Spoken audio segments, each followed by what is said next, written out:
Luke Bennett slammed the marriage certificate down on the kitchen table so hard the coffee cups jumped. "You want me to marry a woman I've never met tomorrow?" His daughter's future hung on his answer, and he had less than 24 hours to decide. 4 years a widower, he'd sworn he was done with love. But the stranger standing in his doorway, an overweight social worker with tired eyes and a suitcase, was about to become his wife on paper, and the only person who could keep 7-year-old Emma from being taken away forever. What Luke didn't know yet.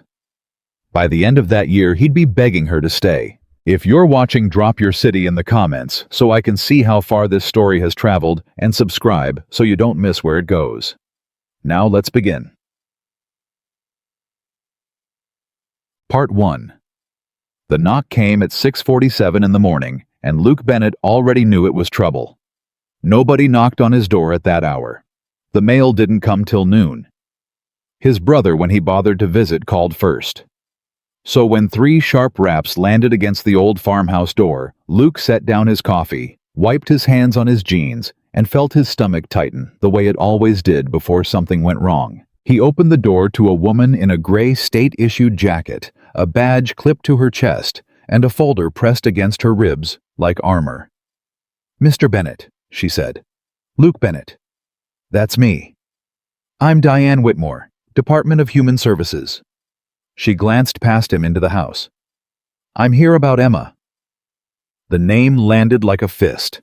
Luke stepped fully into the doorway, blocking it, his shoulders squaring without him meaning them to. "Emma's asleep," he said. "She's got school in an hour. What's this about?" "Diane?" Whitmore did not smile. Luke had met enough people in official jackets to know that the ones who didn't smile were the ones carrying the worst news. "May I come in? This isn't a conversation we should have on a porch." He wanted to say no.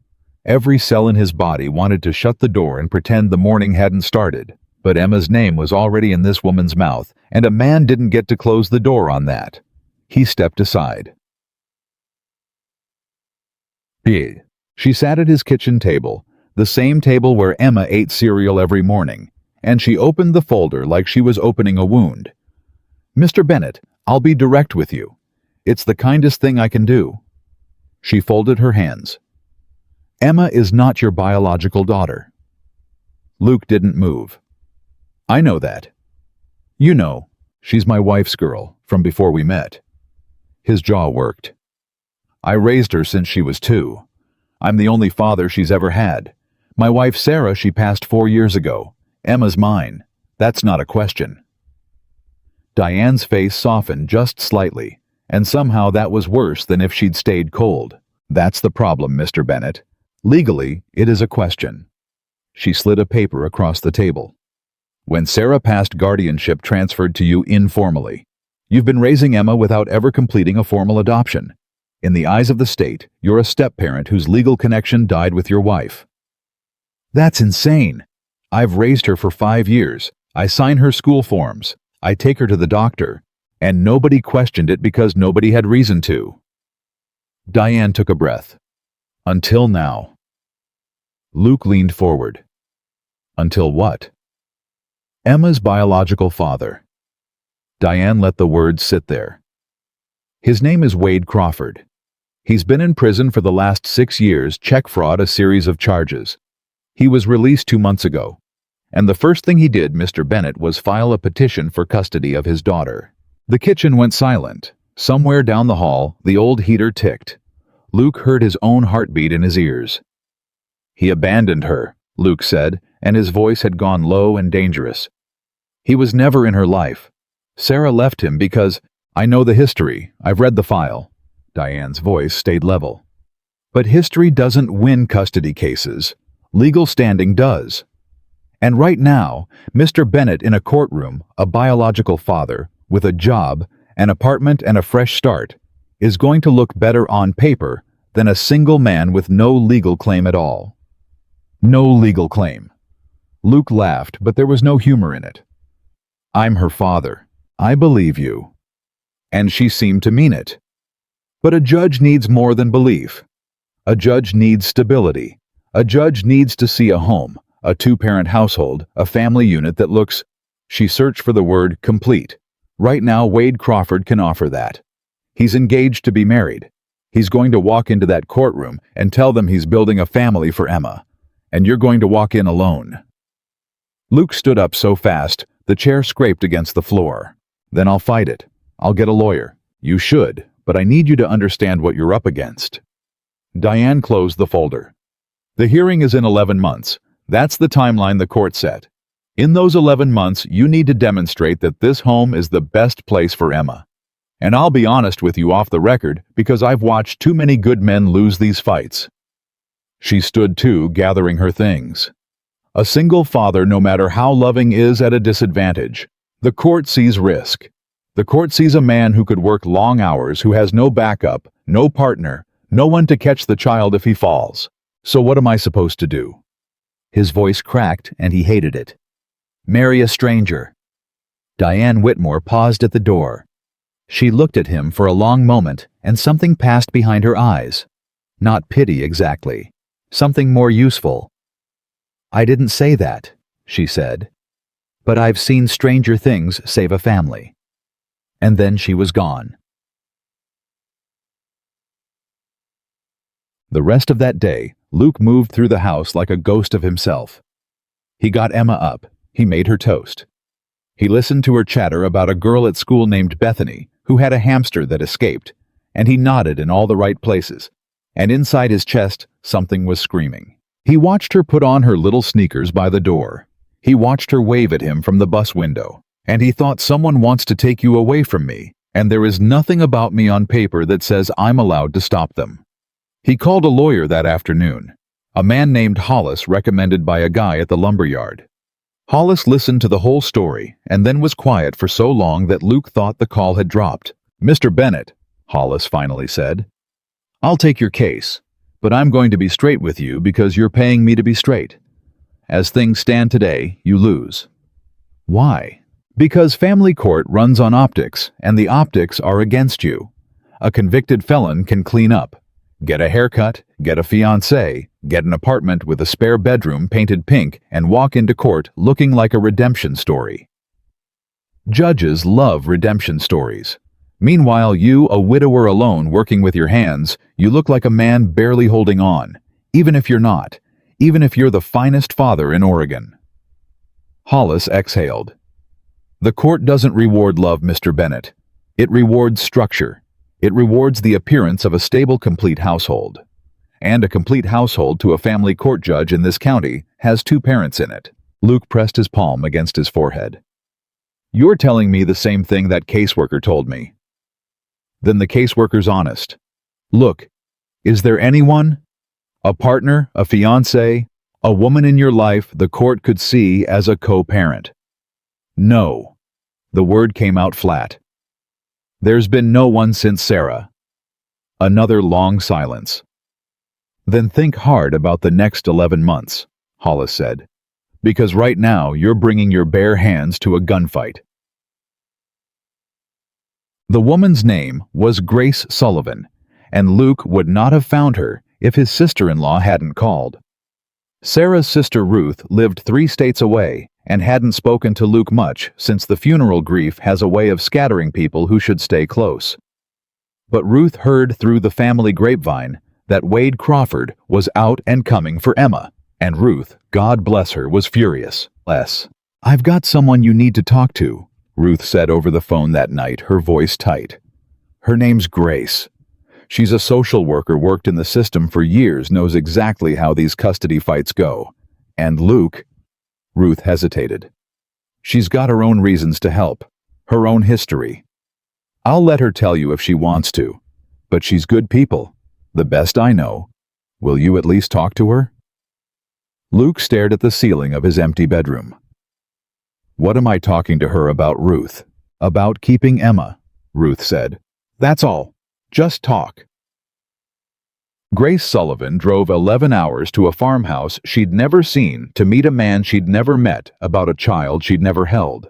She arrived on a Tuesday evening with a single suitcase and rain in her hair, and when Luke opened the door, the first thing he noticed was that she looked as exhausted as he felt. She was a large woman, Soft-featured, maybe 30, with kind eyes and a way of holding herself that suggested she was used to being looked at and used to bracing for it. She stuck out her hand. "Grace Sullivan," she said. "You must be Luke." "I am." He shook her hand. It was warm.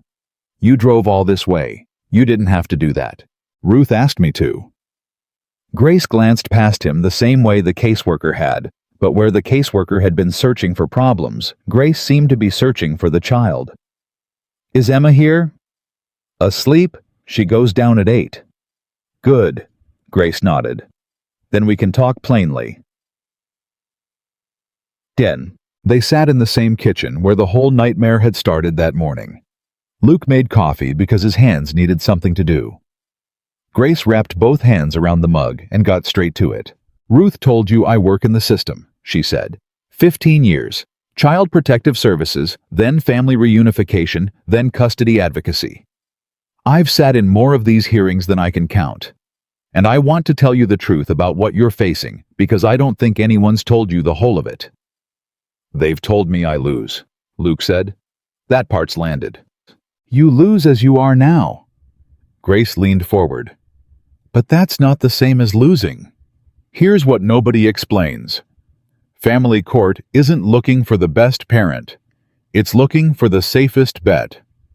Wade Crawford is going to walk in there and perform stability. And the court, which is terrified of getting it wrong, is going to want to believe him because believing him is easier than believing a man who lost his wife and is doing it all alone." Luke's jaw tightened. "So Hollis was right. I need a wife." Grace didn't flinch. "You need a household," she said. "You need the court to look at Emma's home and see 2 adults who show up every day. You need a co-parent on paper, someone the judge can point to and say that child has a mother figure, that child has backup. That child will be caught if he falls." She paused. "And you need it to be real enough that an investigator can't tear it apart." Luke stared at her. Slowly, the shape of the conversation became clear to him, and he set his coffee down. "Ruth didn't send you here just to give me advice," he said. "No," Grace admitted. "She didn't." "Then say it plain." Grace took a breath, and for the first time she looked less like a professional and more like a woman about to jump off something high. "I'm offering to marry you," she said. "On paper. For 1 year. Long enough to get through the hearing and secure permanent guardianship for Emma. Separate rooms. No romance. No expectations from either of us. I move in. I become part of the household. I put my name and my 15 years of credentials right into the middle of this case. A judge is going to look very differently at a home that has a career child welfare professional living in it." She swallowed. "And when it's over, when Emma's safe, I leave. Quietly. No mess. You never have to see me again." The kitchen was silent. Luke Bennett looked at this stranger across his table. This tired woman who had driven 11 hours and offered to give up a year of her life for a child she'd never met. And the first thing out of his mouth was the wrong thing, and he knew it even as he said it. "Why?" he said. "Why would you do that? For a kid you don't know. For a guy you just met. Nobody does that, Grace. Nobody. So what do you get out of it?" Something flickered across Grace's face. Not offense. Something older and sadder than offense. "You want the honest answer," she said quietly. "I want the honest answer." Grace turned her coffee mug in a slow circle on the table. "When I was 9 years old," she said, "I was Emma. Different name, different state, same story. My mother died, and I had a father, not a real one. A man on paper, and the system decided he didn't count. So they took me, passed me through 6 foster homes in 4 years. And every one of those homes, every single one, I sat in a room with a woman like the one who came to your door this morning, and I waited to find out if I got to stay or if I got moved again." Her voice didn't break, but it went very steady the way a voice goes steady when a person has practiced not crying. "There was a man who loved me. My mother's old boyfriend. He fought for 2 years to get me. And he lost because he was single and poor and looked bad on paper. And I aged out of the system at 18, having never once had a home that was mine. She looked up at Luke. So don't ask me why I'd help a good father keep his daughter, she said. Ask me how I could possibly not. Luke didn't say anything for a long time. The heater ticked. The rain kept coming. This is insane, he finally said. It is. We don't know each other. We don't. I'm not looking for a wife. I had a wife. I'm not looking to replace her, not on paper, not anyway. I'm not asking you to. Grace's voice was gentle now. This isn't a marriage, Luke. It's a shield. That's all it needs to be. I'm not here to take Sarah's place. I'm here to make sure Emma keeps her place. She paused. Everything else stays exactly the way you want it. Separate rooms, separate lives. We're two adults raising a child under one roof for 1 year, and that's the whole of it. Luke ran both hands down his face. He thought about the caseworker's card on his fridge. He thought about Hollis saying you're bringing your bare hands to a gunfight. He thought about Wade Crawford, a man he'd never met, filling out a form to take away the little girl who'd fallen asleep 2 hours ago clutching a stuffed rabbit named Mr. Buttons. He thought about Emma's face at the funeral 4 years old asking why Mommy wasn't waking up. He thought about being the second parent she lost. Emma comes first, he said, and his voice was rough. In everything. Whatever we do, whatever this is, she never finds out it isn't real. She's been through enough. She doesn't get a fake family piled on top of a dead mother. If we do this, she believes it's true, all the way true. Agreed, Grace said immediately. She never knows, not from me, not ever. And the second the hearing's done and she's safe. I'm gone. You'll barely remember I was here. Luke almost laughed at that because even in that first hour sitting across from her, he already suspected it wasn't true.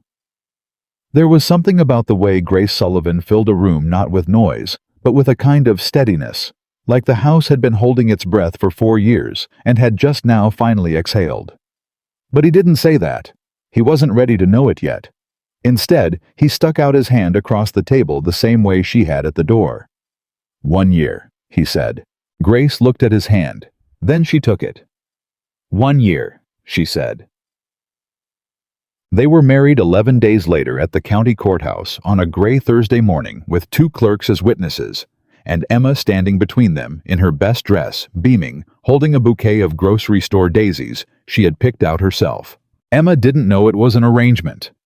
Emma only knew that her daddy, who had been so sad for so long, was standing next to a nice lady who let her pick the flowers, and that everyone was smiling, and that she got to wear her fancy dress on a regular day. When the clerk pronounced them married, Emma clapped so hard she dropped the daisies, and both Luke and Grace bent down at the same time to pick them up, and their heads nearly knocked together. And Grace laughed, a real laugh, surprised out of her. And for just a second, Luke saw what she must have looked like as a little girl, before 6 foster homes taught her to brace. He straightened up fast and looked away. It's paperwork, he told himself. It's a shield, nothing more. That night, Grace unpacked her single suitcase in the spare room down the hall, the room that had been storage that Luke had spent 2 days clearing out and painting, because he'd be damned if his wife on paper slept surrounded by boxes. She hung 4 dresses in the closet. She set a framed photo on the dresser. An older man Luke didn't recognize, the one who'd fought for her and lost, he'd learn later. And she closed her door. Luke stood in the hallway between their 2 rooms, hers on the left, his on the right, Emma's at the end, and he listened to the quiet of a house that for the first time in 4 years held more than 2 people. Down the hall, Emma's door creaked open. A small voice. Daddy? Yeah, baby. Emma padded out in her pajamas, dragging Mr. Buttons by one ear. Is the nice lady gonna live here now for real? Luke crouched down to her level. Yeah, she is. Emma considered this with the enormous seriousness only a 7-year-old can manage. Good, she decided. The house was too quiet. She yawned. Is she going to be like a mom? And Luke Bennett, who had promised himself this was paperwork, a shield 1 year, and nothing more, opened his mouth to say no. Honey, she's a friend who's staying with us, and found that he could not make the words come out. Because Emma was looking up at him with such hope, such simple, uncomplicated hope, that any answer other than yes would have been a knife. "We'll see," he said, which was a coward's answer, and he knew it. "Go on back to bed." He tucked her in. He kissed her forehead. And as he walked back down the hall, he passed Grace's closed door and saw in the gap underneath that her light was still on. He almost knocked. He didn't know why. Just to say what? "Thank you. I'm scared. I don't know how to do this." He stood there with his hand half raised for a long moment. Then he lowered it, went into his own room, and shut the door. On the other side of the wall, Grace Sullivan sat on the edge of a strange bed in a strange house, holding the photograph of the man who'd fought for her and lost, and she whispered to it the way she had every night for 20 years. "I'm gonna do it right this time," she told him. "I'm gonna make sure she gets to stay, I promise." And in 3 separate rooms under one old farmhouse roof, a father, a stranger, and a little girl, who had no idea her whole life, was balanced on the edge of a courtroom 11 months away. All 3 of them, for their own reasons, closed their eyes and prayed the pretending would be enough. None of them knew yet that pretending was the easy part. The hard part would be what came after, when the pretending stopped feeling like pretending at all. The first 3 weeks were the hardest, because neither of them knew how to be married to a stranger. Grace woke at 5 every morning, and Luke would hear her moving through the kitchen before the sun came up. Drawers opening, the coffee maker gurgling, and he'd lie in his bed and feel like an intruder in his own house. She never asked him where anything was. She just found it. By the time he came downstairs, there was coffee in the pot, and Emma's lunch already packed in a paper bag, with the little girl's name written on it in careful print, and Luke didn't know whether to thank her or apologize. "You don't have to do all this," he told her on the 4th morning, watching her cut the crusts off Emma's sandwich. "I know I don't. I mean it. I packed her lunch for 4 years. I can keep packing it." Grace set down the knife and looked at him. And there was no heat in her voice, only a kind of quiet steadiness that he was already learning was the truest thing about her. "Luke, the whole point is that an investigator can walk into this house any day for the next 11 months and see a home that runs like a home. 2 parents, not one man drowning and a stranger sleeping down the hall." She slid the sandwich into the bag. "If I don't act like I belong here, nobody's going to believe I do, including the judge." He couldn't argue with that. He hated that he couldn't argue with that. "Okay," he said. "But I'm making dinner. That's mine. You don't touch dinner." Something almost like a smile crossed her face. "Deal." That was the first thing they agreed on that wasn't in the arrangement. Emma took to Grace faster than Luke was ready for.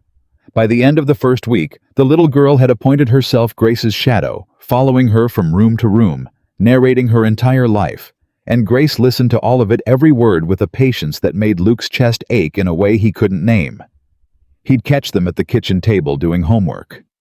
Grace's head bent close to Emma's, and he'd have to look away because it reminded him of Sarah, and it also somehow didn't remind him of Sarah at all, and both of those things hurt. 10 days and the caseworker came back. Diane Whitmore called ahead this time, which Luke supposed was a courtesy, and gave them 90 minutes notice. Grace went very still when he told her. "Okay," she said. "This is the first one. This is the test. Whatever she asks, we answer the same. We've been together how long? We just got married. No, before that. She's going to ask how we met. What's our story?" Luke's mouth went dry. "We don't have a story. Then we make one right now, and we both memorize it. Because if you say we met at a wedding, and I say we met at a grocery store, this whole thing falls apart in the first 5 minutes." Grace pulled out a chair. "Sit. Ruth introduced us. That part's true, so we lead with truth. Ruth is Sarah's sister. She knew you were struggling. She knew me from a conference 2 years ago. I do child welfare. She does hospice nursing. We met on a panel.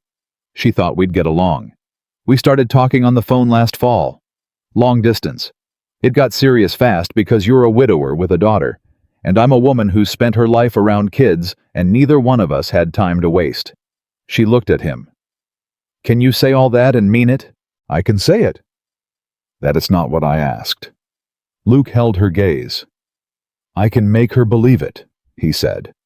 "Whatever it takes to keep Emma. I can make anyone believe anything." Grace nodded slowly, and something passed between them that wasn't warmth exactly, but was close to it, the recognition of two people who had both learned the hard way how to perform being fine. Diane Whitmore arrived at 2 o'clock, and she brought a second folder and a sharper set of eyes. She sat in the living room this time, and she watched everything. She watched how Grace poured her coffee, watched whether Luke knew where Grace kept her keys, watched Emma bound into the room and throw her arms around Grace's neck and shout, "Miss Grace, look what I drawed!" And Luke's heart nearly stopped because Emma had called her Miss Grace, not Mom, and surely that was a crack. Surely the caseworker had heard it, but Grace didn't miss a beat. "It's Drew, baby, not drawed, remember? And oh, that's beautiful. Is that our house?" "It's our house, and that's you, and that's Daddy, and that's me, and that's Mr. Buttons, and that's the puppy we don't have yet, but I'm gonna get." "We'll see about the puppy," Luke said automatically, and Diane Whitmore's pen scratched something in her notebook, and nobody could tell whether it was good or bad. She stayed 40 minutes. She asked how they met, and Grace told the story, and Luke confirmed it, and their timelines matched to the month. She asked Grace about her work, and Grace answered with 15 years of fluency that no liar could have faked. She asked to see the sleeping arrangements, and Luke's stomach dropped, and he walked her down the hall and opened the door to the master bedroom. And there, he had not known this Grace had done it that morning, without telling him, there was a woman's robe hanging on the back of the door, and a paperback novel on the nightstand that wasn't his, and the bed had 2 pillows dented on 2 sides. He had no idea when she'd done it. He didn't ask. Diane Whitmore looked at the room for a long moment. "You two seem settled," she said finally, and Luke couldn't tell if it was a compliment or a trap. "We are," Grace said, and slid her hand into Luke's easy as breathing. And Luke had to work very hard not to flinch, because it was the first time she'd touched him since the courthouse. And her hand was warm and it fit, and he didn't want to notice that it fit. When the caseworker left, they stood in the hallway with the door closed, and Grace let go of his hand like it was nothing, and Luke said, "The robe, the book, the pillows. When did you—" "This morning, before you were up." Grace was already walking back toward the kitchen. "You have to think 3 moves ahead, Luke. Always. Wade Crawford's lawyer is going to send an investigator through this house looking for one thing out of place. One thing that says we're not real. We don't give them that thing. Ever." Luke watched her go, and he thought, she's better at this than I am. And right behind that thought came another one, quieter and more troubling. She's giving up a year of her life, and she's the one making sure I don't lose everything, and I haven't even thanked her properly once. That night he made a real dinner. Pot roast the way his mother used to make it, and he set 3 places at the table, and when Grace sat down and took her first bite, she closed her eyes, and Luke pretended he wasn't watching her face when she did it. "Okay," she said. "You weren't kidding about dinner." "Told you. Dinner's mine." Emma banged her fork on the table. "Miss Grace, are you going to live here forever?" The kitchen went quiet. Luke's throat tightened. Grace set down her own fork very carefully. "I'm going to live here for a good long while, sweetheart. But forever. Eat your carrots," Luke said, gentler than he felt. And Emma mercifully moved on to a story about Bethany and the escaped hamster, and the moment passed. But under the table, without either of them planning it, Luke's knee and Grace's knee were an inch apart, and neither of them moved away, and neither of them acknowledged it, and both of them noticed. The weeks turned into a rhythm. Grace transformed the house without ever seeming to try. She found Sarah's old recipe box in a cupboard Luke hadn't been able to open in 4 years, and instead of throwing it out, she asked him quietly one evening, "Would it hurt you if I made some of these for Emma?" And Luke, who had expected the question to gut him, found instead that it healed something because Emma had been too young to remember her mother's cooking, and now she would taste it, and that was Grace's doing. "She'd have liked you," Luke said before he could stop himself. "Sarah, She'd have liked you a lot." Grace looked up from the recipe box, surprised, and for a second, neither of them knew what to do with the sentence hanging in the air. "I think I'd have liked her too," Grace said softly, and went back to reading Sarah's handwriting, and Luke went out to his workshop and stood in the dark for 20 minutes, not building anything, just breathing. The workshop was where he'd hidden for 4 years. After Sarah died, he'd stopped taking on custom jobs, stopped making the furniture. People used to drive 2 counties over to buy from him, and just done the bare minimum repairs, quick jobs, whatever kept the lights on. The good wood sat untouched in the corner. The half-finished rocking chair he'd been building for Emma's room, the one he'd started the week before Sarah's diagnosis, sat under a tarp, and he hadn't lifted the tarp in 4 years. One Saturday, 2 months in, he came out to the workshop and found Grace standing in front of the rocking chair. She'd lifted the tarp. "Don't," he said sharper than he meant to, and she stepped back. "I'm sorry. I was looking for the Emma, said there was a good sledding hill, and she needed her boots. They were out here." Grace stopped. "I'm sorry, Luke. I shouldn't have touched it." He crossed the workshop and pulled the tarp back over the chair, and his hands were shaking, and he hated that she saw it. "I started it for her," he said. "Emma's room. Before Sarah got sick. I was going to finish it before the—" He stopped. "I never finished it." Grace didn't say anything for a moment. She didn't tell him he should finish it, didn't tell him time heals, didn't offer a single one of the useless things people had been offering him for 4 years. "My grandmother had a rocking chair," she said instead. "One of the foster homes when I was 11, they had one just like it. And I wasn't allowed to sit in it because it was the good chair for company. So I used to sneak down after everyone was asleep and just sit in it in the dark." She smiled a little. "That was the closest I ever came to feeling like I lived somewhere. A chair I wasn't supposed to touch."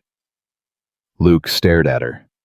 "That's the saddest thing I ever heard," he said. "It's not sad, it's just true." She headed for the door. "I'll get Emma's boots. Take your time out here." And she left him alone with the covered chair, and Luke stood there a long time. And then he didn't decide to exactly. His hands just did it. He pulled the tarp off and got out his tools. And by the time the sun went down, he'd sanded the arm he'd left rough 4 years ago. He didn't tell Grace, but when he came in for dinner there was sawdust on his sleeves, and she saw it, and she didn't say anything either, and something in the house shifted that day that neither of them could have put into words. It was around the 3rd month that Emma called her mom for the first time. They were at the grocery store, all 3 of them, because Grace had insisted they go as a family. Think 3 moves ahead. The town needs to see us together. And Emma got separated in the cereal aisle, distracted by a cartoon on a box. And when she looked up and couldn't see them, she panicked the way small children do, and she screamed it at the top of her lungs across the whole store. "Mom!" And Grace turned around before Luke did. She turned around like it was her name, like it had always been her name. She was 3 aisles down, and she heard a child scream, "Mom!"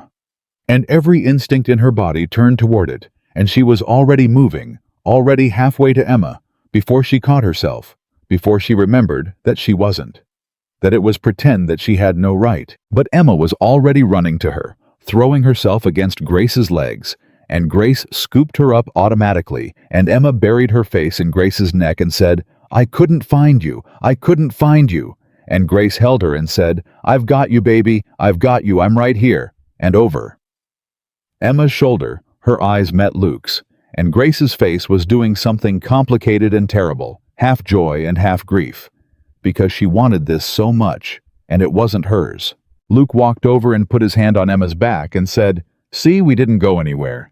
You wandered off, silly goose." And Emma, still clinging to Grace, said, "I thought Mom left." And Grace's arms tightened around her, and Grace said very quietly into the little girl's hair, "I'm not going anywhere." And Luke heard it, and he knew Grace hadn't meant to say it, and he knew with a cold clarity that scared him that some part of him hadn't wanted her to say anything else. That night, after Emma was asleep, they sat at the kitchen table not talking. Finally, Grace said, "I shouldn't have let her call me that." "You didn't let her. She just did." "I should have corrected her." In the middle of the grocery store, when she was scared out of her mind, Luke shook his head. No. You did right. He turned his coffee mug. Grace, when this is over, when you leave. He couldn't finish it. I know, Grace said. She's gonna... I know, Luke. Grace's voice was steady, but her hands weren't. I've thought about it. I think about it every day. I know exactly what I'm doing to that little girl by letting her love me. And I know exactly what it's going to cost her when I go, and I made peace with it before I ever drove out here. Because the alternative is, she gets taken by a man who did 6 years for fraud and abandoned her before she could walk. She looked up. A year with a mother she'll cry over losing is better than a lifetime with Wade Crawford. I decided that a long time ago. I'll take the crying. It's better than the alternative. Luke looked at this woman, this stranger who had walked into his life 2 months ago and rebuilt it from the studs, who had made his daughter laugh again and got him back into his workshop and cooked his dead wife's recipes so a little girl could taste her mother. And he thought for the first time a thought so dangerous he shoved it down before it could finish forming. What if she didn't have to go? He stood up fast. I'm gonna turn in, he said. Long day tomorrow. Night, Luke. He was halfway down the hall when she called after him. Luke? He turned. You're a good father, Grace said. I've been in 300 homes. I know a good father when I see one. Whatever happens in that courtroom, you're already the thing they're going to pretend they can't see. You're the real thing. I just wanted you to know that somebody sees it. Luke stood in the hallway with his heart doing something it hadn't done in 4 years, and he didn't have any words, so he just nodded and went to his room and lay awake for a long time, listening to the small sounds of Grace moving in the kitchen, washing the last cup, turning off the light, walking to her room, closing her door. 2 rooms, 1 wall between them. It had never felt so thin. The 4th month brought the first real threat, and it came in an envelope. It was a legal notice forwarded from Hollis, and Luke read it 3 times, standing at the mailbox before the words rearranged themselves into something he could understand. Wade Crawford's attorney had filed a motion. They were requesting a formal home investigation, not a friendly caseworker visit, but a full evaluation by a court-appointed investigator, unannounced at any time in the next 60 days. And they were requesting depositions. And they were requesting the letter said in cold legal language. Documentation and testimony regarding the timeline and authenticity of the respondent's recent marriage. Luke drove straight to Hollis's office without calling. They think it's fake, Luke said, dropping the letter on the lawyer's desk. They think Grace is fake. Hollis read it and set it down and folded his hands. Of course they think it's fake, Luke. It is fake. He held up a hand before Luke could argue. I don't want to know. I told you at the start, I don't want to know the details because I can't put you on a stand and let you lie under oath, and I can't knowingly present a fraudulent, so don't tell me. But I'll tell you what Crawford's lawyer is thinking, because I'd be thinking it too. A widower who's been alone for 4 years suddenly marries a woman from 3 states away 8 weeks after the custody petition drops. That's not a marriage. That's a defense strategy. And they are going to spend the next 60 days trying to prove it. Luke's stomach turned over. How? An investigator's going to show up when you least expect it. They'll interview your neighbors. They'll interview Emma's teacher. They'll interview Emma. They can't talk to Emma. They can and they will gently with a child psychologist in the room, and they're going to ask her questions like, where does Miss Grace sleep? And do your mommy and daddy hug? And have you ever seen them kiss? Hollis leaned forward. So I'm going to ask you one time, and then I'm never going to ask again, and you're going to answer me with your face, not your mouth. Is there anything a 7-year-old could tell an investigator that would blow this apart? Luke thought about the 2 bedrooms. The wall between them. The robe Grace hung on the master door only when the caseworker was coming. He thought about Emma, who slept down the hall from both of them, and had never not once seen her father and Grace share a room. His face must have said everything because Hollis closed his eyes. Fix it, the lawyer said. I don't want to know how. Fix it. You've got 60 days and a 7-year-old who tells the truth about everything, and that little girl is either your best witness or your worst. And right now she's your worst. Fix it.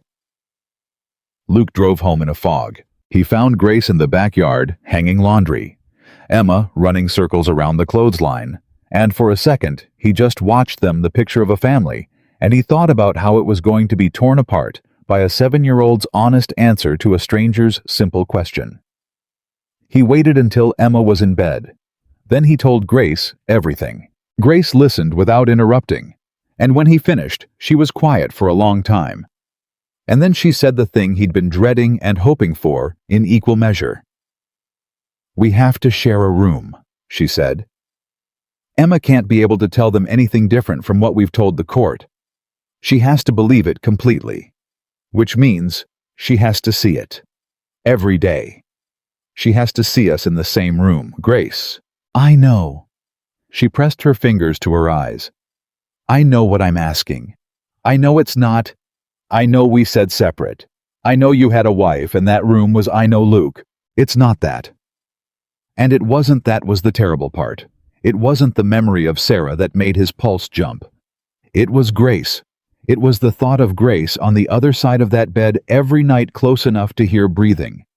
And how was he supposed to keep pretending this was paperwork when it's not about Sarah, he said. "Sarah's been gone 4 years. I made my peace with the room. It's..." He stopped. He couldn't say it. "It's fine. You're right. You take the bed. I'll take the floor. Emma sees us in the same room, that's all that matters. You're not sleeping on the floor of your own bedroom for 11 months. Then I'll figure something out. A cot. Whatever. The point is, Emma sees it." He rubbed his face. "It's just to protect her. That's all this is." "That's all this is," Grace agreed, and they both knew it was a lie, and neither of them said so.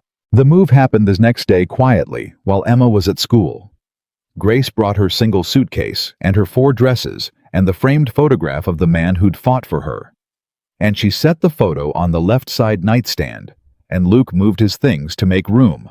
And when Emma came home, she found Grace's robe on the master door, and Grace's book on the nightstand, and both her parents in one room, and she didn't think anything of it at all, because to a 7-year-old that was simply what parents were. That first night, Luke lay on a cot at the foot of the bed, and Grace lay in the bed, and neither of them slept, and the dark was full of the sound of 2 people pretending to breathe evenly. Around midnight, Grace's voice very small. "Luke." "Yeah. Thank you. For the robe. On the door." A pause. "I know Sarah's things were in that closet. I know what it cost you to move them so mine could go there. I want you to know I know that." Luke stared at the ceiling. "Sarah'd want Emma safe more than she'd want her things in a closet," he said. "That's the whole of it." But it wasn't the whole of it. And lying there in the dark, 8 feet from Grace Sullivan, Luke Bennett admitted to himself for the first time that it wasn't Sarah he'd been thinking about when he cleared the closet. It was the woman breathing softly in the dark, the woman who'd come to save his daughter and was slowly, without either of them meaning it, saving him too. He didn't sleep at all that night. Neither did she. And in the morning they got up and made coffee and packed a lunch and did not speak of it. And that became the new pretending. The pretending underneath the pretending, and it was so much harder than the first kind. The investigator came 3 weeks later on a Tuesday with no warning at all. Luke was in the workshop. Grace was in the kitchen. There was a knock, and Grace answered it, and a man in a brown coat said, "Mrs. Bennett, I'm Frank Delgado, court-appointed investigator, Crawford custody matter. I'd like to come in and take a look around if that's all right. It doesn't have to be, but if it's not, I have to note that in my report, and it doesn't look good." Grace's blood went cold, but her face didn't move. 15 years in the system had taught her exactly what this man was, and exactly how to handle him. "Of course," she said, stepping back. "Come in. Can I get you coffee? Luke's out back." "Luke?" She called, easy familiar, a wife calling her husband. "Honey, the investigator's here, from the court." Luke came in from the workshop wiping his hands, and he almost broke, almost showed the fear on his face. But Grace was already there, sliding her arm around his waist, and the touch grounded him, and he heard her voice in his head, think 3 moves ahead, and he pulled it together. "Mr. Delgado," Luke said, shaking his hand. "We've been expecting somebody. Wasn't sure when." "That's rather the point. Delgado said, not unkindly. He had the tired eyes of a man who'd seen 100 families perform for him. You mind if I look around? Not at all. And so began the longest 90 minutes of Luke's life. Delgado looked at everything. He looked in the refrigerator and saw Emma's drawings on the door and Sarah's recipes taped inside a cupboard. He looked in Emma's room and saw the unfinished rocking chair finished now that Luke had moved in the week before. He looked in the master bedroom and saw the robe and the photo and the 2 dented pillows and the paperback, and he saw Luke's heart nearly stopped the cot folded and stashed in the closet because they hadn't thought to hide it. Delgado looked at the cot for a long moment. Guests, he said. My brother, Luke said without missing a beat, because he'd rehearsed this, because Grace had made him rehearse everything. He crashes here sometimes when he's between places. Rough patch. Delgado wrote something down, and then he asked to speak with Emma. They'd known this was coming. Grace had prepared Emma the only way you safely could not, by coaching her to lie, which would have been catastrophic if a child slipped, but by simply making the truth match the story. Emma believed Grace was her mom. So, when the nice man with the tired eyes sat down with her at the kitchen table with a woman from the county beside him and asked her questions, Emma answered them the way any happy 7-year-old would. Do you like living here, Emma? Yeah. I have my own room, and I get to have a rocking chair now that Daddy made, and we're getting a puppy maybe. Who lives here with you? Daddy and Mom and me, and Mr. Buttons, but he's a stuffed rabbit.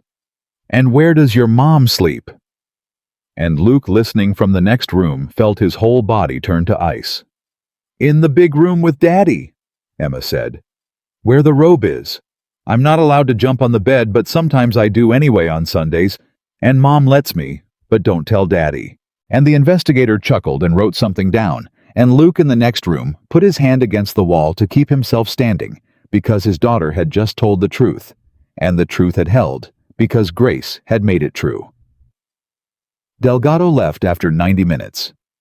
At the door, he shook Luke's hand and then Grace's, and he paused, and he said something that stayed with both of them for a long time. I've done this 18 years, Delgado said. You get so you can smell a fake, a house that's staged, a couple that's rehearsed. He looked between them. I don't smell it here. I don't know what your story is.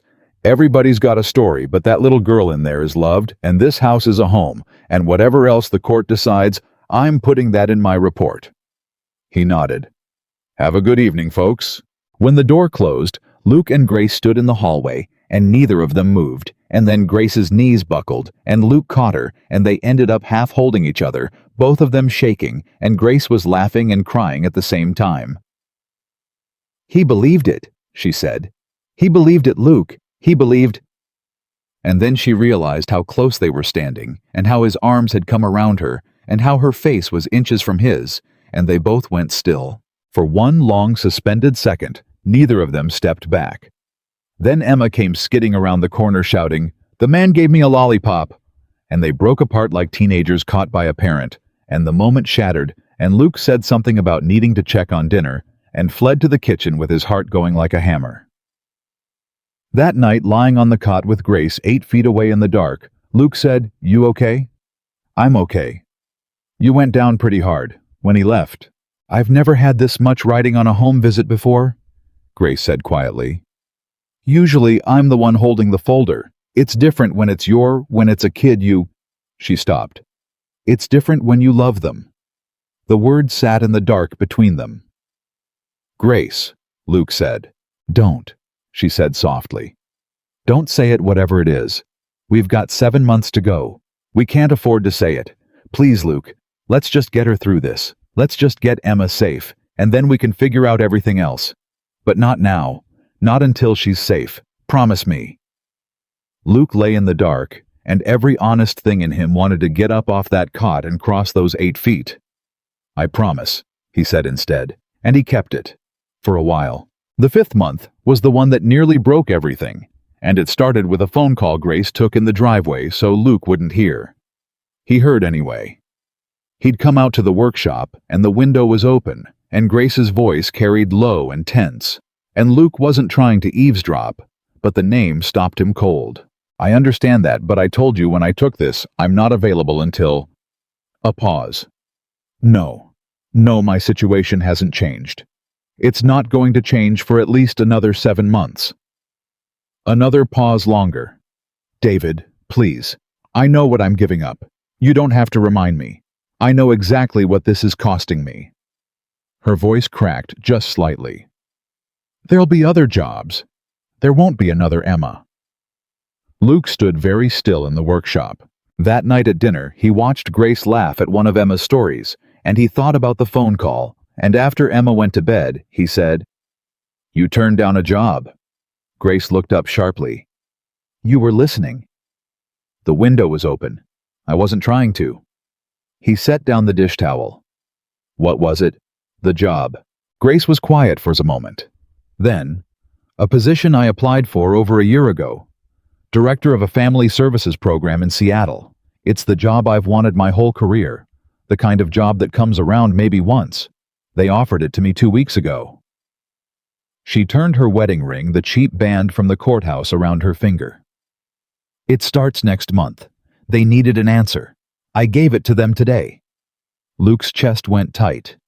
"You said no." "I said no." "Grace, that's your whole..." He didn't know what to say. "You gave up the job you wanted your whole life, for us, for a marriage that isn't..." He stopped himself. "For 11 months of pretending." And Grace looked at him, and there was something in her face he hadn't seen before, something raw, and she said the truest thing either of them had said out loud in 5 months. "You still think this is pretending?" The kitchen went silent. Luke opened his mouth, closed it. "Grace, I gave up the job," she said, standing. "Because when they offered it to me, I did the math on leaving, and I couldn't do it. I couldn't picture packing my suitcase and driving to Seattle and never seeing that little girl again. And I told myself that was about Emma, that was about the case. And I got about halfway through that lie before I..." She stopped and pressed her hand flat against the counter. "I'm going to bed. Forget I said anything. We've got 7 months. We agreed. Not until she's safe." She went down the hall, and Luke heard the bedroom door close, and he stood alone in the kitchen for a long time. That was the night he stopped sleeping on the cot. Not the way you're thinking. He didn't cross the room. What happened was simpler, and in its way harder. He lay down on the cot that night, and he couldn't stand it. The 8 feet, the pretending. So he got up and went out to the workshop, and he worked until 3 in the morning on something he wouldn't show anyone. And when he finally came in, Grace's light was still on, and he stood outside the door with his hand raised, and he didn't knock, and he went and slept on the couch instead. And in the morning, neither of them mentioned that the cot had been empty.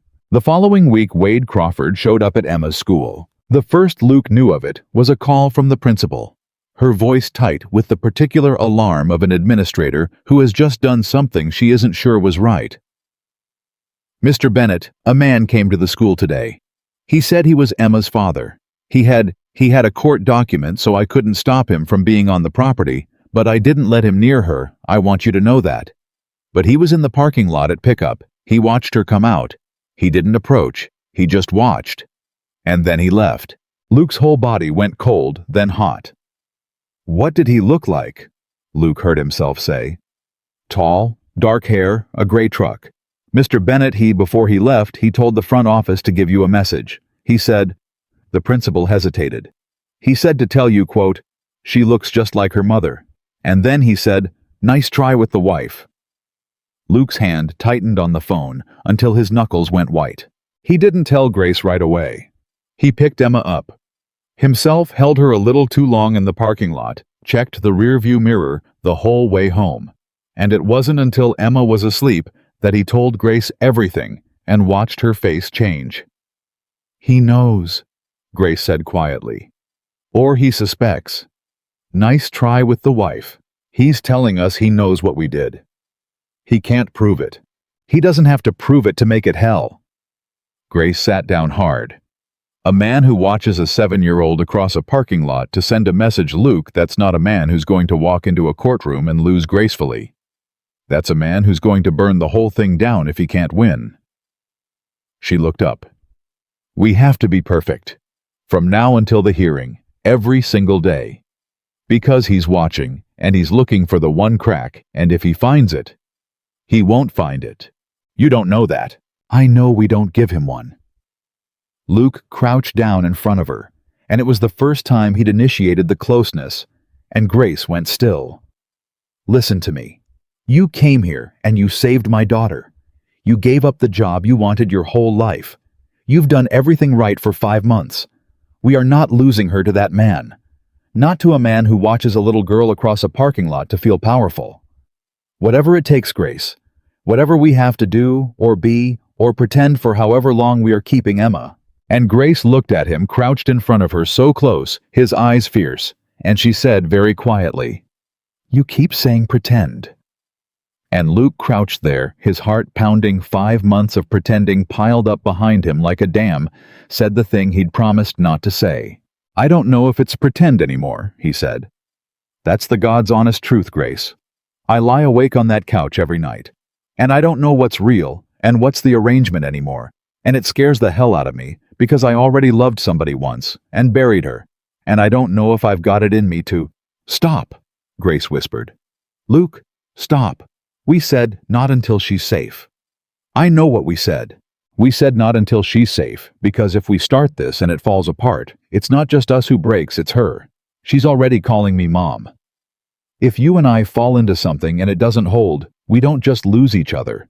We teach that little girl she can lose a second mother." Grace's eyes were wet. "I can't do that to her. I won't. So please, please, Luke, whatever this is, put it down. Just until she's safe. Then pick it back up if it's still there. But not now, not while everything's balanced on a knife." And Luke Bennett, crouched in front of the woman he was terrified to admit he'd fallen for, understood that she was right and that being right didn't make it hurt less. "Okay," he said. "Okay. Not until she's safe." He stood up. He went to the couch. And this time he stayed there. But something had been said that couldn't be unsaid, and they both knew it, and for the next 2 months they moved around each other with the careful precision of 2 people carrying something that would shatter if either one of them stumbled. The rain came in the 6th month, and with it came the puppy, and with the puppy came the bathrobe. It was Emma's puppy. Technically the one she'd been promising herself for months. A scruffy brown mutt from the county shelter that Luke had finally, against his better judgment, brought home. Emma named it Biscuit. And on a Sunday evening in the pouring rain, Biscuit got out. Emma screamed. Luke and Grace both ran, and it was Grace in the end who found the puppy half drowned and shivering in the ditch by the road, tangled in a fallen branch, and Grace who waded into the muddy water in her regular clothes and pulled the animal out and carried it back to the house, pressed against her chest, soaked to the bone, mud to her knees, while Emma cried and Luke wrapped a blanket around the dog. Grace was drenched. Every stitch she wore was soaked through and filthy. "Go get changed," Luke told her, taking the puppy. "We've got him. He's okay. Go. You'll catch cold." Grace went to the bathroom to shower off the mud, and only when she was out and dry did she realize her spare clothes were all in the wash, still damp, and the only thing on the hook behind the bathroom door was Luke's robe. The big flannel one worn soft, the one that hung on the master door for the caseworker's benefit, but that Luke actually wore. She almost didn't. She stood there in the steam with her hand on it, and something stopped her. Some knowledge that putting on this man's robe was crossing a line that all the shared bedrooms and held hands and rehearsed stories hadn't crossed. Because those had been performances. This would be private. This would be real. She put it on anyway. She had nothing else. And she walked out into the living room, hair wet, wrapped in Luke Bennett's robe, and Luke looked up from the puppy, and everything stopped. He'd seen her every day for 6 months. He'd shared a room with her. He'd held her hand for an investigator and caught her when her knees gave out. But he had never seen her like this, undefended, unperformed, wrapped in his own robe with her wet hair and her bare feet, and her face scrubbed clean of everything she used to hold the world at arm's length. And the wall he'd been building for 6 months, the wall of not until she's safe, the wall of it's just paperwork, the wall of I already buried one wife. That wall came down all at once, silently, completely. Neither of them moved. The puppy whimpered. Emma was in the bathroom washing her hands. The rain came down on the roof. "I didn't have anything else," Grace said, and her voice was barely there. "Everything's in the wash. I'm sorry I—" "Don't," Luke said. "Don't apologize. He couldn't finish it. "It's fine." But it wasn't fine. And they both knew it wasn't fine. And for a long, terrible, wonderful moment, they just stood there looking at each other across a living room. A soaking wet social worker in a widower's bathrobe, and a widower who had just realized all the way down to the bottom of himself that he was in love with her, that he had been for months, and that 7 months of pretending had never once been pretending at all. Then Emma came running out of the bathroom shouting, "Is Biscuit okay? Is he okay?" and threw herself down next to the puppy, and Grace pulled the robe tighter and turned away. And Luke looked down at the dog, and the moment folded itself back up and got put away with all the others. But it was different now. Something had been seen that couldn't be unseen. That night Grace washed and returned the robe folded neat and set it on the couch where Luke slept without a word. And Luke picked it up, and it smelled like her now, like the soap she used, and he lay on the couch holding a robe that used to be only his, and was now somehow both of theirs, and he stared at the ceiling and did the thing he'd sworn not to do. He let himself want it. Not the arrangement, not the shield. The real thing, the mornings, the coffee, the little girl calling her mom, and it being true, the woman down the hall being his wife for good, and not just for the court. He let himself want all of it fully for the first time, lying on a couch in a house that had come back to life the day Grace Sullivan walked into it. And in the master bedroom, Grace lay in the bed that was supposed to be his, and pressed her face into a pillow and let herself cry silently the way she'd learned to cry as a child in 6 foster homes without a sound. So no one would know.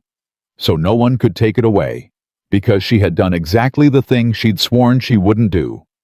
The thing that would cost her everything when this ended. The thing she'd promised herself at 9 years old she would never be foolish enough to do again. She'd let herself belong somewhere. She'd fallen in love with a family that had a countdown clock ticking over it. A family she'd agreed in writing to walk away from, and there were 5 months left on the calendar, and a man in a gray truck was watching them, and a courtroom was waiting, and every single day that Grace Sullivan stayed in that farmhouse and loved that little girl, and that broken mending man she was building something more beautiful to lose. Down the hall the puppy slept. Emma slept. And 2 adults lay awake in 2 different rooms under one roof, both of them staring at the same ceiling from different sides of a wall, 8 feet, and an entire uncrossable promise. Apart, both of them thinking the exact same forbidden thought. Both of them too afraid to say it while the rain came down and the clock kept ticking and the hearing kept coming closer, now close enough that they could both feel it in their bones like weather changing. 5 months left. And neither of them had any idea that in the morning, Wade Crawford's lawyer would file the motion that changed everything, the one that would force the truth about their marriage into the open in front of a judge under oath, where there would be nowhere left to hide and no more pretending possible at all. The motion arrived by certified mail on a Monday, and Luke signed for it with a hand that was steady until he read the first line. Grace was at the sink when he came in, and she took one look at his face and turned the water off. "What is it?" He handed her the papers. She read them the way she read everything fast and complete, and Luke watched the color drain out of her face line by line. "They're requesting a fraud hearing," she said quietly. "A separate proceeding, before the custody hearing." She set the pages down on the counter like they were hot. "Crawford's lawyer is asking the court to determine whether our marriage is legitimate or was, quote, entered into for the express purpose of manufacturing a favorable custody environment." She looked up. "If they win this, Luke, it's over before we even get to the custody part. If a judge rules the marriage is a fraud, everything I brought to this case disappears. My credentials, my standing, all of it. And worse." She stopped. "Worse what? Marriage fraud is a crime."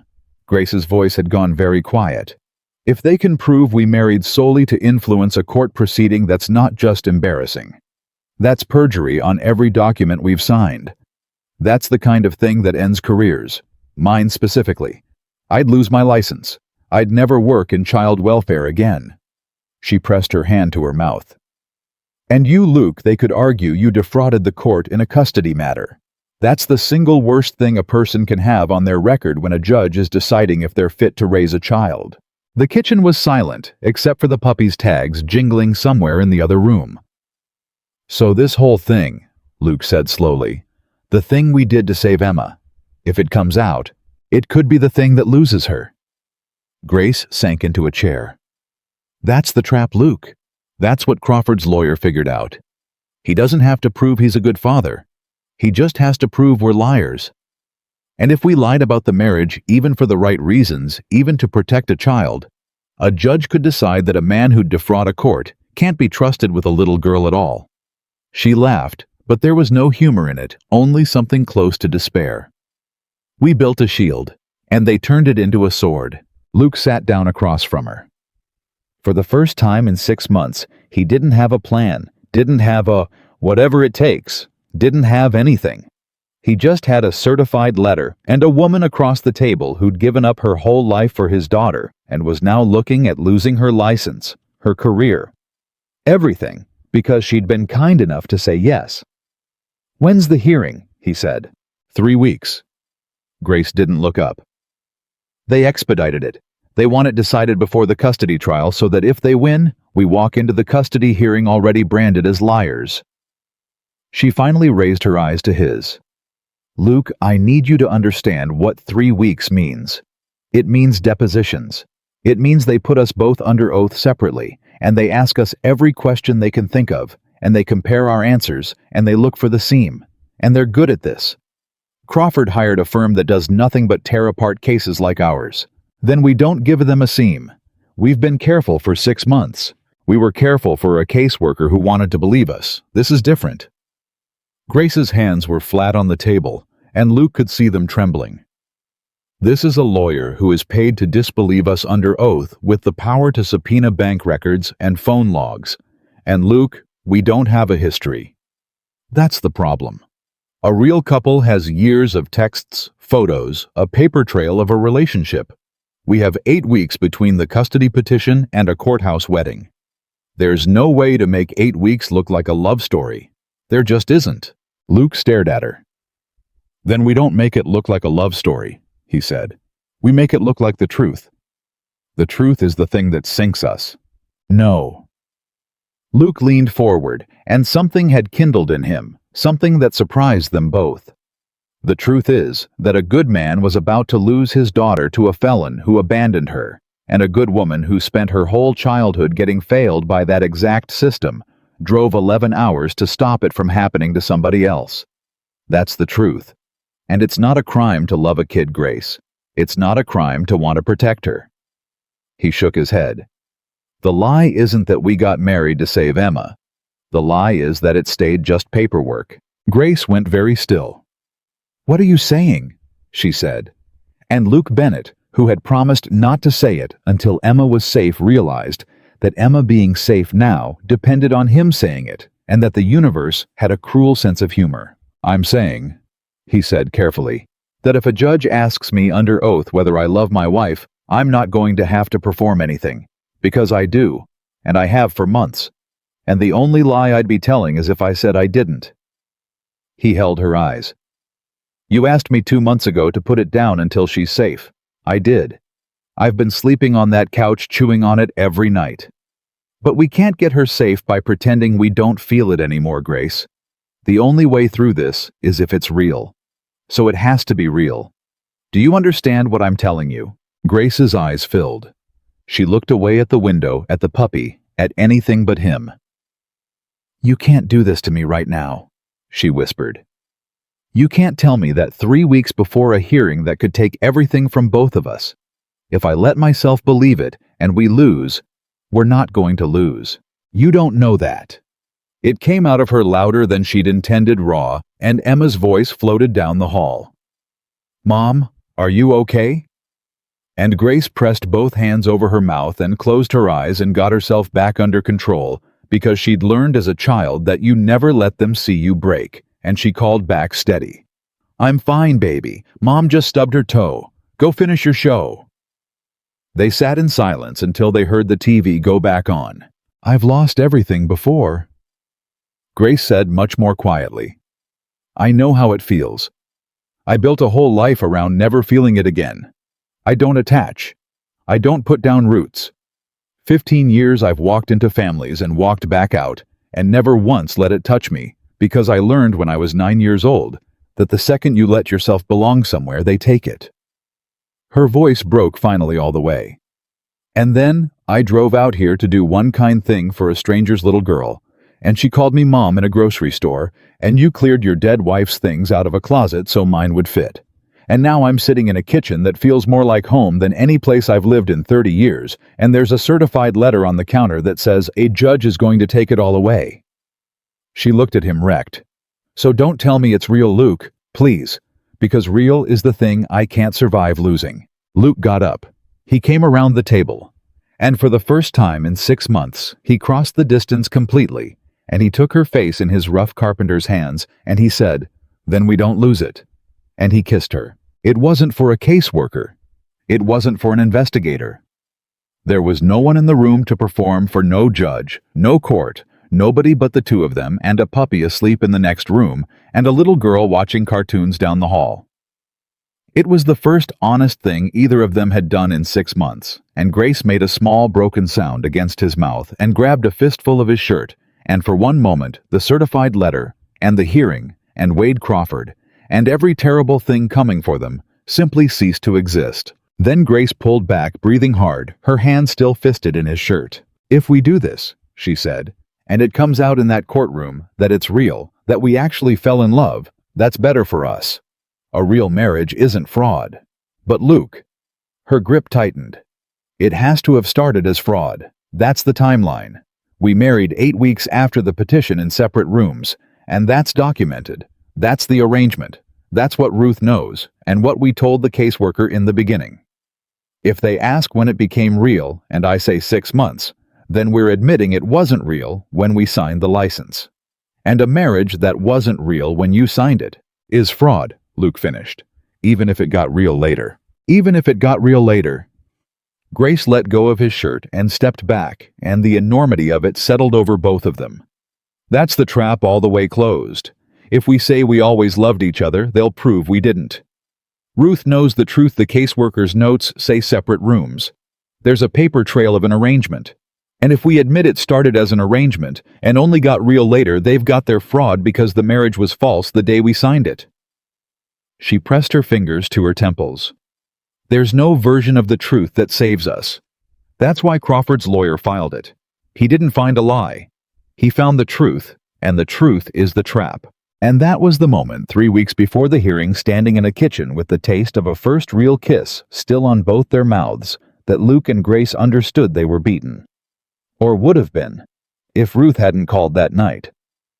Ruth called every Sunday, but this was a Wednesday, and when Luke saw her name on the phone, his stomach dropped because Ruth didn't call on Wednesdays unless something was wrong. "Luke." Ruth's voice was strange, tight. "I have to tell you something.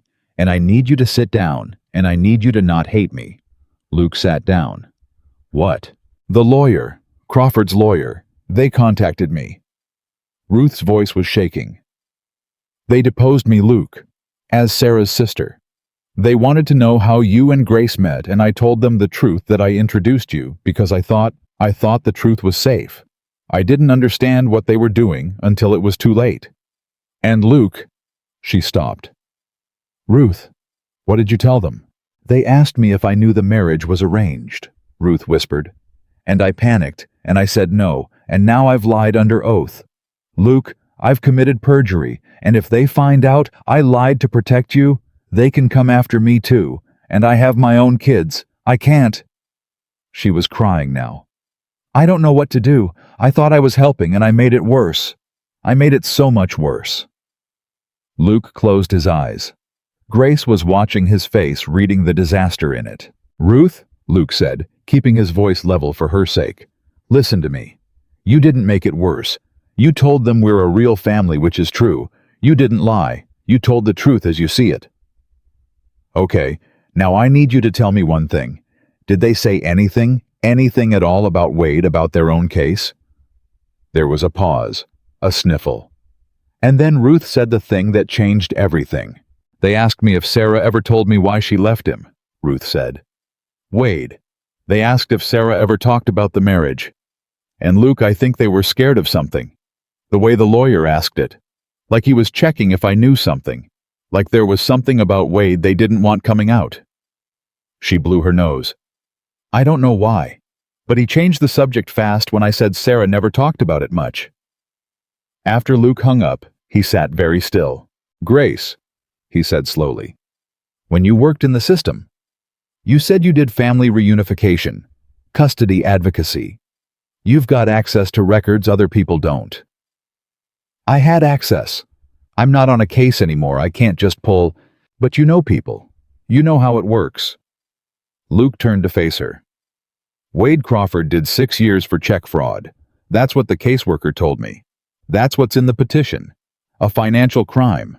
Clean it up, get a haircut, get a fiancé, and you look like a redemption story. He leaned forward. But Ruth just told me Crawford's own lawyer got nervous when she brought up why Sarah left him. Nervous enough to change the subject. He looked at Grace. Why would a lawyer building a redemption story get nervous about his own client's marriage? Grace went very still. Because there's something in it, she said slowly, that isn't in the record. Sarah never told anybody why she left him, not even her sister. Luke's jaw tightened. She took Emma and ran 3 states away when Emma was a baby. You don't run 3 states from a man over bad checks, Grace. You run 3 states from a man because you're scared of him. The two of them looked at each other, and the same terrible possibility opened up between them. If there was ever a protective order, Grace said quietly, or a domestic violence report, or a CPS referral, anything that got sealed or dropped or expunged when he took the plea deal on the fraud. She was already standing. Financial criminals plead down all the time. They stack the charges and let a defendant plead to the cleanest one. If Wade Crawford was originally charged with something uglier and it got pled down to fraud, then the redemption story is a lie, Luke said. And it's a lie they're desperate to keep buried, which is why they filed the fraud motion. Not because our marriage is their strongest card, because it's their only card that doesn't risk opening up his past. Grace sat back down slowly. It's a bluff, she breathed. The whole fraud hearing. It's not about us at all. It's about controlling the story. If they can get us branded as liars fast before the custody trial, then the trial becomes about our fraud instead of his history. They're not trying to win on the merits. They're trying to make sure the merits never come up. For the first time in 3 weeks, Luke felt something other than dread. Then we make them come up, he said. But it wasn't that simple, and both of them knew it wasn't that simple, because the next morning brought the depositions, and the depositions were where everything they'd built could still come apart. They deposed Grace first. 4 hours in a conference room downtown with Crawford's lawyer, a smooth, silver-haired man named Preston Vance, who smiled the whole time and never once raised his voice, asking the same questions from 19 different angles, waiting for her to trip. When did you first meet Mr. Bennett? Last fall. On the phone. Ruth introduced us. And you married him in the spring. Rather quick, wouldn't you say? For a woman who'd never met him in person until, when was it? February. February. And you married in April. 8 weeks. Vance smiled. That's fast, Ms. Sullivan. Grace, or Mrs. Bennett. And yes, it was fast. Grace held his gaze. I'd spent 15 years watching other people lose the chance to build a family. When I found one worth building, I didn't see a reason to wait. Or you saw a custody petition and a felon with a strong claim, and you saw a way to help a friend. Ruth's my friend. Luke was a stranger. I don't marry strangers to do favors, Mr. Vance. Don't you? And on it went, for 4 hours, Vance circling probing, and Grace, who had sat on the other side of that exact table 300 times, who knew every trick because she'd watched every trick, never gave him the seam. She didn't lie. She'd learned that much in 15 years. You never lie in a deposition because a good lawyer will always find the lie. You tell the truth carefully, and you let the truth mean what you need it to mean. When Vance asked if she loved Luke, She looked him dead in the eye and said, "Yes." When he asked when she'd known, she said, "The night he cleared his late wife's things out of a closet so mine would fit. That was the night I knew." Which was true. And which Vance could not disprove, because you cannot disprove the moment a heart decides something. Vance was good. But Grace had spent her whole life learning to survive rooms like this, and she survived it. They deposed Luke that afternoon, and Luke was not a professional, and Luke was where it almost fell apart. "Mr. Bennett, where does your wife sleep?" "In our room. With me." "Always?" "Yes." "Take your time, Mr. Bennett. Where does your wife sleep?" And Luke thought about the cot, the couch. 6 months on a couch. And he understood with a lurch that Vance knew. Somehow Vance knew about the sleeping arrangement or suspected it and was fishing, and one wrong word would hand him everything.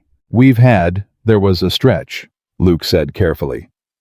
After we first married where I slept on a cot, in the same room. Because, and here, Luke stopped performing and told the truth because the truth was the only thing that had ever saved him. Because I was married before. My wife died. And sharing a bed with somebody new, even somebody His voice caught, and it wasn't an act. Even somebody I was falling for, it took me time. I loved my first wife. She died in my arms. You don't just jump back into a bed like nothing happened. So yeah, I slept on a cot for a while, in the same room as Grace, like a coward. Because I was scared of how much I was starting to feel for her, and I didn't think I had the right with Sarah barely 4 years gone. Luke looked up, and his eyes were wet, and every word of it was true. Is that the fraud you're looking for, Mr. Vance? A widower who was too scared to share a bed with the woman he was falling in love with. Because if wanting to keep my daughter and being slow to open my heart is a crime, then I'm guilty. But I'll tell you what I'm not. I'm not a liar. And that little girl is not going to a man who watched her across a school parking lot to send me a threatening message no matter how many lawyers he hires to call my marriage fake. The room went silent. Preston Vance stopped smiling. Because Luke, without meaning to, without any strategy at all, had just done the one thing Vance couldn't allow. He'd put Wade Crawford's behavior on the record. The parking lot. The threat. In a deposition under oath transcribed. And now it existed in writing in the official record of the case. Vance recovered smoothly. I'll ask that the last portion be stricken as non-responsive. He can ask, Grace murmured to Luke afterward in the hallway, and there was fire in her eyes for the first time in 3 weeks. But it's transcribed. It's in the record. Even stricken it's there, and if this ever goes up on appeal, an appellate judge reads the whole transcript. She squeezed his arm. You just told the truth so hard it became a weapon, Luke. You have no idea what you just did. But the fraud hearing was still 10 days away, and knowing Wade Crawford was hiding something was not the same as proving it, and Grace spent every hour of those 10 days working the phones. She called old colleagues. She called a woman she'd trained with who now worked in the state records office. She called in 15 years of favors, and every call ended the same way. If there was a sealed record, she couldn't access it because she wasn't counsel on the case, and she wasn't law enforcement, and the seal was a seal for a reason. 6 days before the hearing, she hit a wall, and she sat down at the kitchen table and put her head in her hands. There's a record, she said. I can feel it. Everything about how his lawyer's behaving says there's a sealed record. But I can't get to it. I'm not a cop. I'm not his lawyer. I'm a social worker 3 states from where he was convicted, and the seal holds. I can't break it. Even Hollis can't break it without a court order, and no judge is going to grant a fishing expedition into a man's sealed past on a hunch. Luke sat down next to her.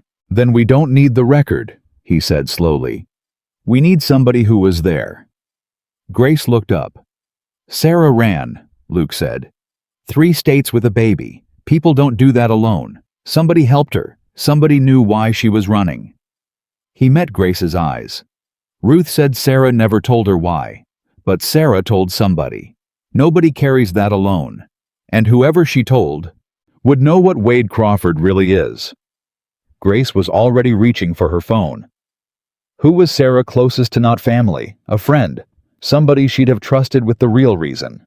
Luke thought hard, dredging up 4 years of memory of things Sarah had said in the good years before the illness. A name surfaced. There was a woman, Marlene, Sarah's best friend from before we met from back where she used to live. They talked on the phone sometimes. She came to the funeral, drove a long way, cried harder than anybody. I haven't talked to her since. He stood up.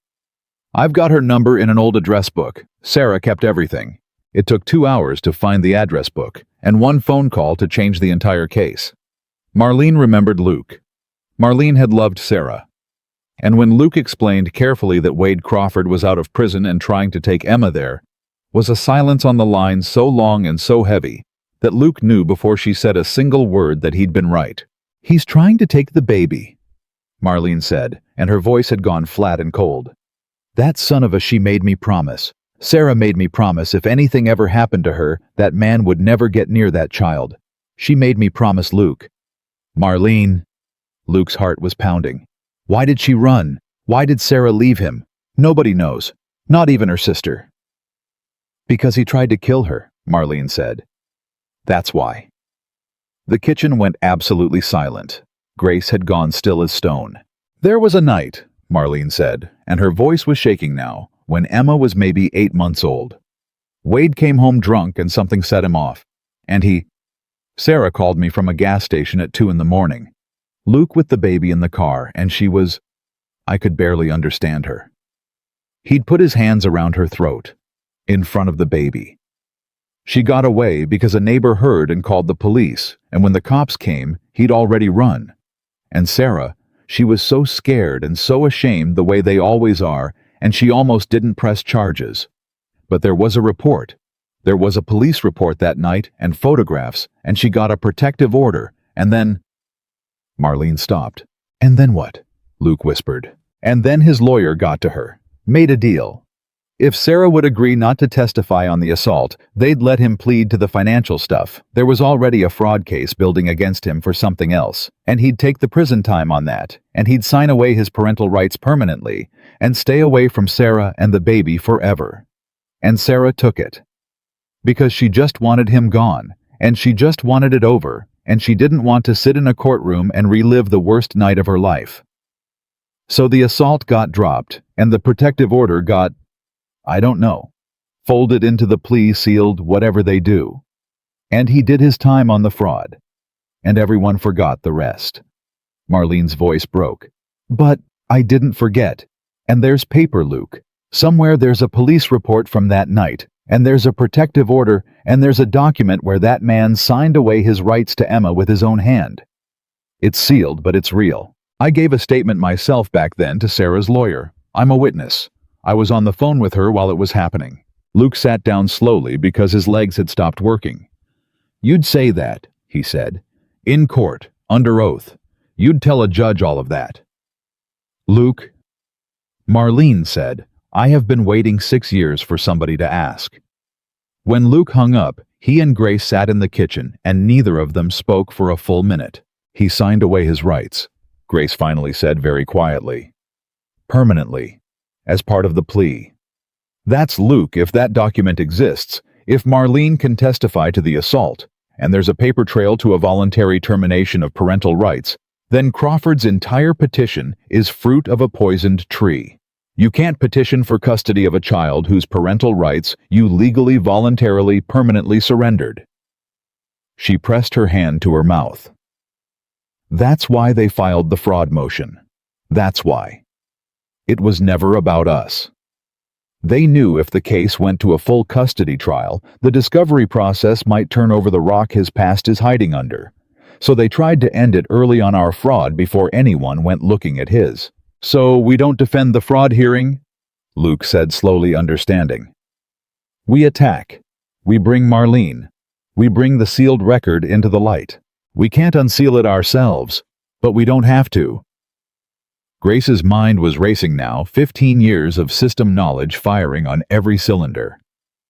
We give Hollis Marlene's statement, a sworn statement from an eyewitness to the assault and to the plea deal and to the termination of rights. That's enough. That's more than enough for a judge to order the sealed record produced. No judge in the country denies a motion to review a possibly relevant sealed record in a case about that same child's custody. Once it's ordered produced, the truth comes out on its own. She looked at Luke, and for the first time in 3 weeks, there was hope in her face, fierce and bright. They built their whole strategy on the assumption that we'd never find Marlene. That Sarah's secret died with Sarah. They bet the case on a dead woman's silence. They bet wrong, Luke said. They brought it all to Hollis the next morning, and Hollis, who had spent 6 months telling Luke he was going to lose, listened to the whole thing, and Marlene's statement. And by the end, the old lawyer was leaning back in his chair with an expression Luke had never seen on him before. Something like awe. "Let me make sure I understand," Hollis said. "You went looking for dirt to defend yourselves against a fraud charge, and instead, you found out the petitioner voluntarily terminated his parental rights 6 years ago as part of a plea deal to avoid prosecution for trying to strangle the child's mother." He set down his pen. "Mr. Bennett, in 40 years of practice, I have never seen a case turn this hard this fast." He looked at Grace. "And you figured out the seal strategy. I've spent my whole career on the other side of these," Grace said quietly. "I know how they hide things. I know because I've watched the system hide things from kids like me my whole life." Hollis was quiet a moment. Then, "The fraud hearing is in 4 days. Here's what we're going to do. We let them come.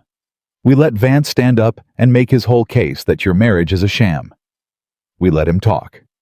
And then," the old lawyer's eyes glinted, "we file Marlene's sworn statement, and we move for the court to compel production of the sealed record, and we let Preston Vance watch his own strategy detonate in his hands." He almost smiled. Because the second that record comes out, the fraud hearing becomes irrelevant. It won't matter whether your marriage started as an arrangement or a fairy tale, because the court will no longer have a petitioner.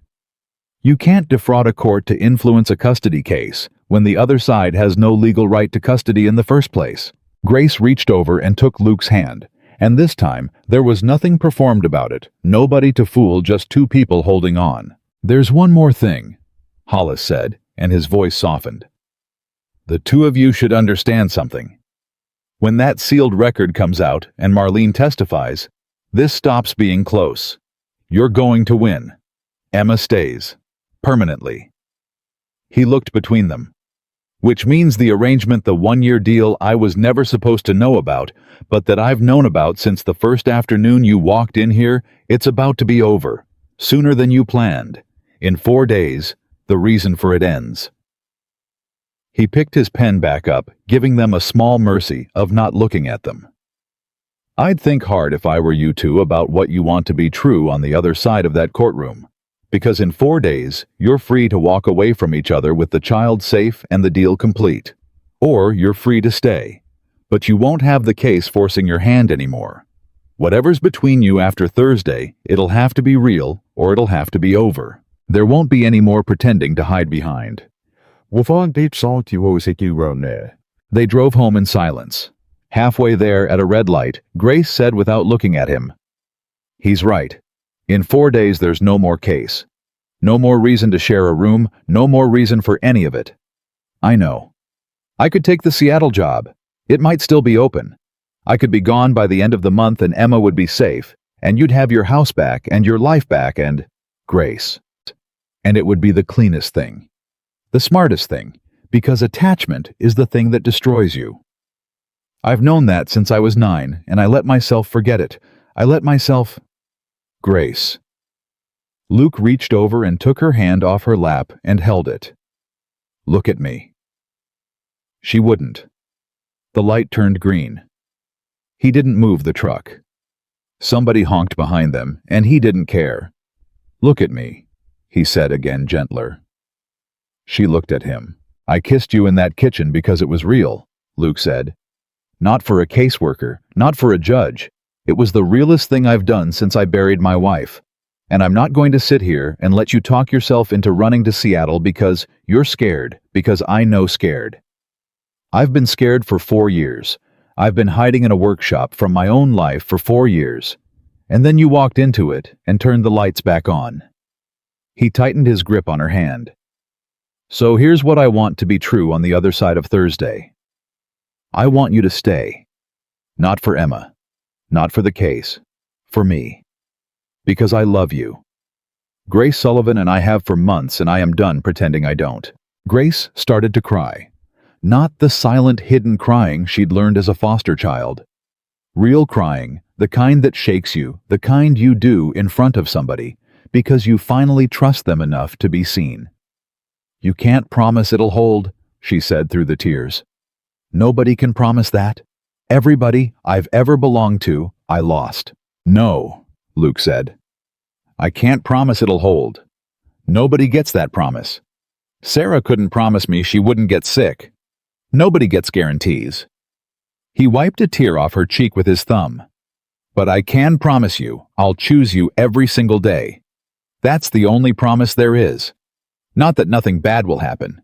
Just that when it does, I'll still be standing next to you. He almost smiled. That's what a family is, Grace. It's not paperwork. It's somebody choosing to stand next to you over and over on purpose, even when they don't have to, especially when they don't have to. The truck behind them honked again. Grace laughed through her tears and wiped her face and said, "The light's green, Luke." I don't care about the light. Drive the truck home, Luke. Tell me you'll stay first. And Grace Sullivan, who had spent 30 years making sure she never had anything anyone could take away, who had built her whole life around the certainty that belonging was a trap, looked at this stubborn, broken mending man holding up traffic to refuse to let her run, and she made the most dangerous decision of her life. I'll stay, she said. Luke kissed her at the green light with 3 cars honking behind them, and then he drove them home to the farmhouse, to the little girl and the puppy, and the unfinished, then finished rocking chair, and the closet with 2 people's things in it, and for the first time since the certified letter had come, the countdown clock over their heads didn't feel like a bomb. It felt like a door about to open. 4 days. Marlene had a plane ticket. Hollis had the motion drafted. The sealed record was sitting in a courthouse 3 states away, waiting to tell the truth about Wade Crawford, and the fraud hearing that was supposed to destroy them was about to become the exact thing that saved them. But that night, as Luke lay on the couch, one of the last nights he'd ever spend on that couch, though he didn't let himself believe it yet, his phone lit up with a number he didn't recognize, and he answered it, and a man's voice, he'd never heard low and calm, and somehow worse for being calm, said, "Is this the carpenter?" Luke sat up. "Who is this?" "You know who this is," Wade Crawford said. "I hear you've been making phone calls, digging around in things that got buried a long time ago, talking to Marlene." A pause. "I'd think real careful about what you drag into that courtroom Thursday, Carpenter, because I've got nothing left to lose, and you've got a whole house full of things you love. And things you love, those have a way of being fragile." The line went dead. Luke sat in the dark, his heart slamming, and down the hall, unaware his daughter and the woman he loved slept safe under the roof of the house Wade Crawford had just, without saying a single specific word, promised to burn down. Luke didn't sleep. He sat on the couch with the phone in his hand until the sky went gray, and then he got up and walked down the hall and stood in the doorway of the master bedroom and watched Grace sleep for a long moment before he woke her. "Grace." He touched her shoulder. "Grace, wake up. We have a problem." She came awake fast, the way people do when they've spent their lives braced for bad news. "What? What is it?" "Is it Emma?" "Emma's fine. Emma's asleep." He sat down on the edge of the bed. "Crawford called me last night. On my cell. I don't know how he got the number." Grace was fully awake now, sitting up. "What did he say?" Luke told her. Every word of it. The calm voice, the things you love, have a way of being fragile, and he watched her face harden with each sentence, not into fear, but into something colder and more focused. "He threatened Emma," Grace said quietly. "And you. He threatened this house." He didn't say anything specific. He was careful. Nothing you could take to a cop. He didn't have to be specific. Grace was already out of bed, already moving, already thinking 3 moves ahead the way she always did. "Luke, listen to me. This is good." "How in God's name is this good?" Because a guilty man who's about to lose makes mistakes, and that phone call is a mistake. She grabbed her phone off the nightstand. Did it show a number? An unknown number.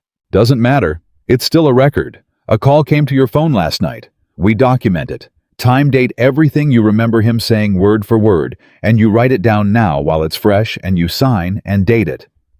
She was pulling on clothes as she talked. And then we call Hollis, and we call the police, and we get it on the record that the petitioner in a custody case contacted the respondent and made a veiled threat 4 days before a hearing. Because you know what that does? Luke? To a man trying to convince a judge, he's a stable, rehabilitated father. Her eyes were bright and hard. It hangs him. It absolutely hangs him. Luke stared at her. You're not scared.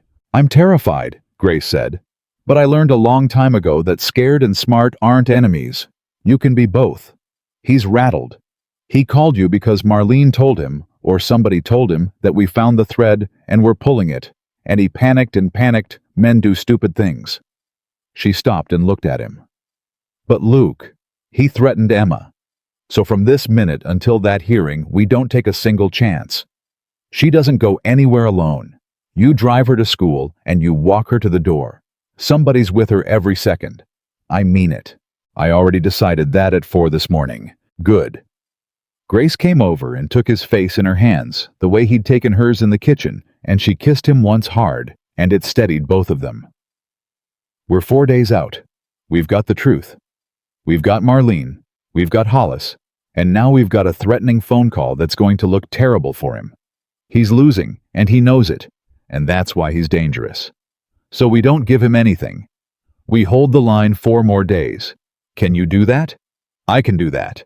Then let's go to work. Hollis was in his office by 8, and when Luke told him about the call, the old lawyer went very still, and then he did something Luke had never seen him do. He smiled a slow, grim smile. He called you, Hollis said. On the telephone, 4 days before the hearing. He leaned back. Mr. Bennett, I want you to understand what a gift that man just handed us. Do you know what witness intimidation does to a custody case? He was already reaching for a legal pad. We're going to file a report with the police this morning. Not because they'll catch him. He was careful. You said no specifics, but because the report exists.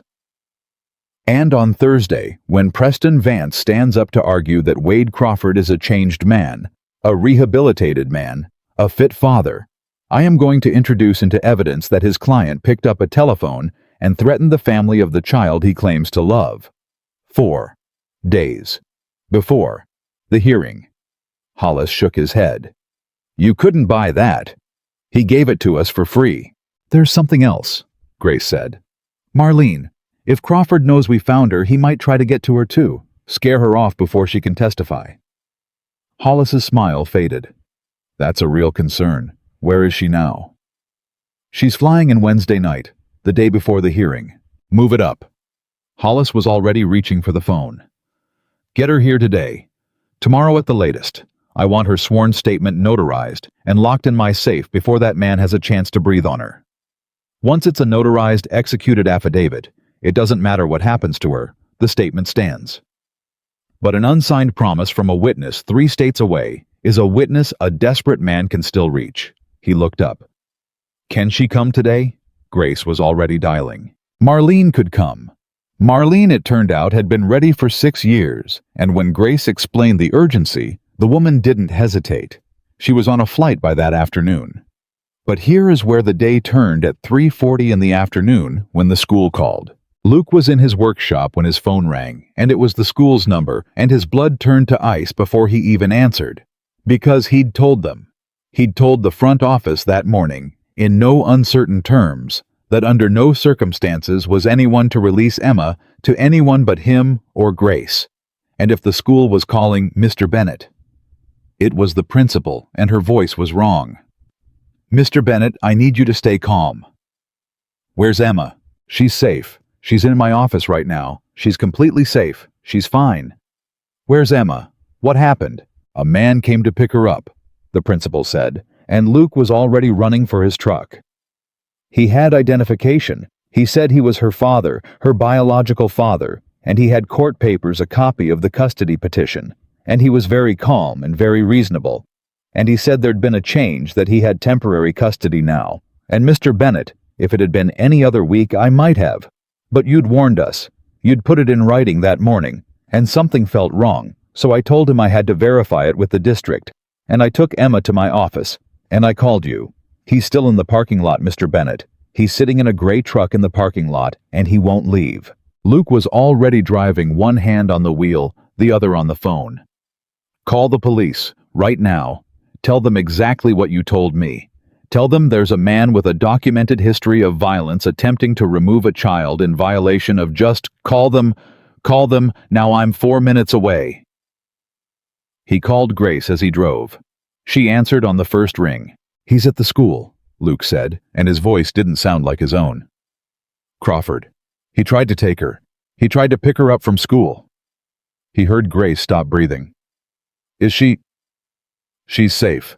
The principal caught it. He's in the parking lot. I'm almost there. Call Hollis. Call him now. Luke made the 4-minute drive in 2.5. He came into the school parking lot too fast, tires squealing, and there it was, the gray truck, and there was a man leaning against it. A tall man with dark hair, and Luke knew before he even stopped the truck that he was looking at the man who'd put his hands around Sarah's throat while their baby watched. Luke was out of the truck before it fully stopped. Hey! Wade Crawford turned, and he was smiling, and the smile was the worst part, because it was Emma's smile, the same shape, and seeing that man's cruelty wearing his daughter's smile made something in Luke go white hot. You must be the carpenter, Wade said, easy, unbothered. She looks just like Sarah. You should see her run to the door when the bell rings. I've watched her do it 3 times now. Luke stopped 6 feet away, and every muscle in his body was screaming at him to close that distance and end this, and some cold surviving part of his brain. Grace's voice in his head, "Don't give him anything," held him in place. You come near my daughter again, Luke said very low. And I will... You'll what? Wade pushed off the truck, still smiling. Call the police. I'm her father, Carpenter, her biological father. I've got more right to stand in this parking lot than you do. You're nobody. You're a signature on a piece of paper Sarah forgot to fill out. And on Thursday, a judge is going to look at a real father and a fake husband, and he's going to give me my little girl, and there's not a thing you can do about it. He tilted his head. Unless, of course, you'd like to make this easy. Drop the theatrics. Drop whatever nonsense you and Marlene think you've got. And maybe I let you see her sometimes. That's more than you'd get if I have to do this the hard way. And Luke understood in that moment exactly what Grace had meant. A guilty man who's about to lose makes mistakes. Wade Crawford was standing in a school parking lot on camera. There were cameras. There had to be cameras attempting to intimidate him, minutes after attempting to fraudulently remove a child. And every second the man kept talking, he was digging his own grave deeper. So, Luke did the hardest thing he'd ever done. He didn't hit him. You put your hands around Sarah's throat, Luke said quietly, in front of that baby. And she ran 3 states to get away from you, and you signed away every right you ever had to Emma so you wouldn't go to prison for it. He watched Wade's smile flicker just slightly at the mention of the signature. That's what's coming out Thursday, not our marriage. You. The truth about you. It's all sealed up in a courthouse in another state, and on Thursday, a judge is going to unseal it, and everybody's going to know exactly what you are. Luke took 1 step closer. So smile all you want in this parking lot. Take your last look. Because after Thursday, the closest you'll ever get to my daughter again is a photograph. The smile was gone now. Wade Crawford's face had gone flat and ugly, the reasonable mask slipping, and for just a second, Luke saw the thing underneath the thing Sarah had seen on the worst night of her life, and it was pure animal rage. You don't know what you're... Wade started taking a step toward Luke, his hand coming up, and 2 police cruisers turned into the parking lot. Wade Crawford stopped. His hand dropped. And the reasonable mask slammed back down over his face so fast it was almost impressive, and he turned toward the cruisers with his palms open, and a pleasant expression, a concerned father caught in a misunderstanding. But the principal was already coming out of the building, and she'd seen the whole thing from the window, and she had a folder in her hand with Luke's written instructions in it. And when the officers got out of their cars, she walked straight up to them and started talking and pointed at Wade and pointed at the school and pointed at the camera mounted over the door. Luke stood in the parking lot and watched Wade Crawford's face as the man realized in real time that he had just done the stupidest possible thing and that every second of it had been recorded. Grace arrived as they were putting Wade in the back of the cruiser. Not arrested, not yet, just detained, questioned. But it didn't matter because the report existed now. The incident existed, the attempt existed, and she ran straight past all of it, past the cruisers, past Wade into the school, and Luke followed her. And they burst into the principal's office together. And there was Emma, sitting in a big chair, drinking juice from a paper cup, swinging her legs, completely oblivious to the fact that her whole life had nearly come apart in a parking lot. "Mom, Daddy!" Emma lit up. "The principal let me have juice and a cookie, and I didn't even have to ask. Am I in trouble?" Grace made a sound that was half laugh and half sob, and dropped to her knees and pulled Emma into her arms so hard the juice cup crumpled, and Emma said, "You're squishing me." And Grace said, "I know, baby. I know, I'm sorry. I just love you so much." And Luke knelt down and wrapped both of them up together, his wife and his daughter, and for a long moment, the three of them just held on in the principal's office, while the police lights flashed red and blue through the window. "There was a man who wanted to talk to me," Emma said into Grace's shoulder, matter of fact. "But the principal said I should come have juice instead. He seemed kind of sad. Do we know him?" Luke and Grace looked at each other over the top of Emma's head. "No, baby," Luke said. "We don't know him, and you're never going to have to." That night, after Emma was finally safely asleep, checked on 4 times, the doors locked twice. Luke's truck parked across the end of the driveway like a barricade. Luke and Grace sat at the kitchen table with Hollis on speakerphone and Marlene, who had landed 2 hours earlier and was sitting right there at the table with them, a small, fierce woman with Sarah's kindness in her eyes and 6 years of held-back fury finally finding its purpose. "Let me make sure I have this straight," Hollis said, and there was something almost gleeful in his voice.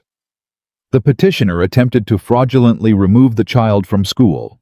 He was recorded on the school's security camera intimidating the respondent. He was detained by police, and all of this happened 4 days before a hearing in which he intends to argue he's a fit and stable father. A pause. "Mr. Bennett, in the morning, I'm going to file everything. The threatening phone call, the school incident, the police report, Marlene's affidavit, which we'll notarize tonight, and a motion to compel the sealed record. And I'm going to request an emergency modification of the hearing." Hollis's voice sharpened. "Because here's what I now believe, and what I intend to argue. Wade Crawford is not just an unfit parent. He's an active danger to that child. And a man who signed away his parental rights 6 years ago has no standing to petition for anything in the first place." "Can you prove the signature?"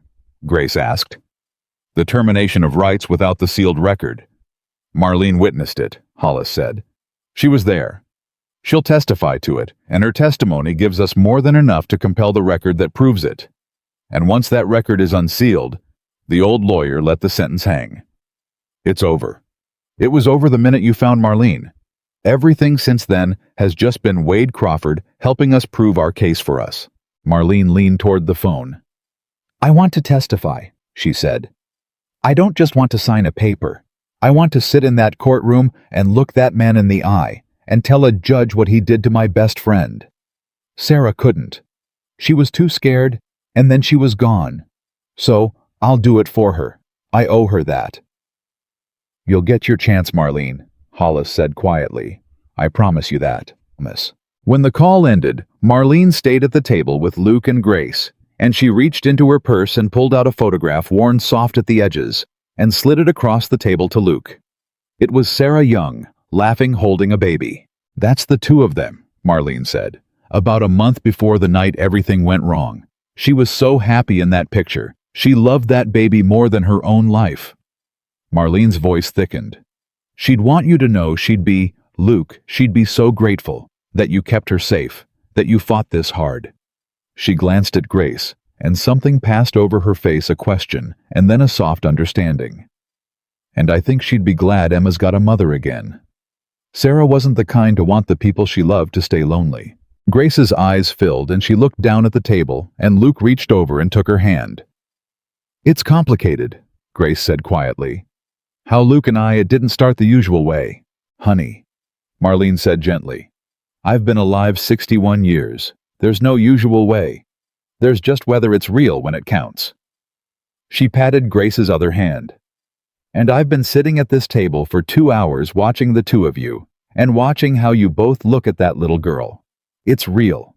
Don't you let anybody in a courtroom make you feel any different."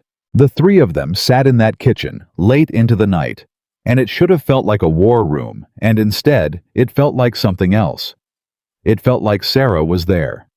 Like the woman who'd started it all, who'd loved Emma enough to run 3 states, who'd traded her own justice for her daughter's safety, was somehow present at that table in the photograph, and in Marlene's fierce loyalty, and in the recipes, still taped inside the cupboard, watching her daughter be fought for by the man she'd married, and the woman he'd come to love. The next 3 days moved fast. Hollis filed everything.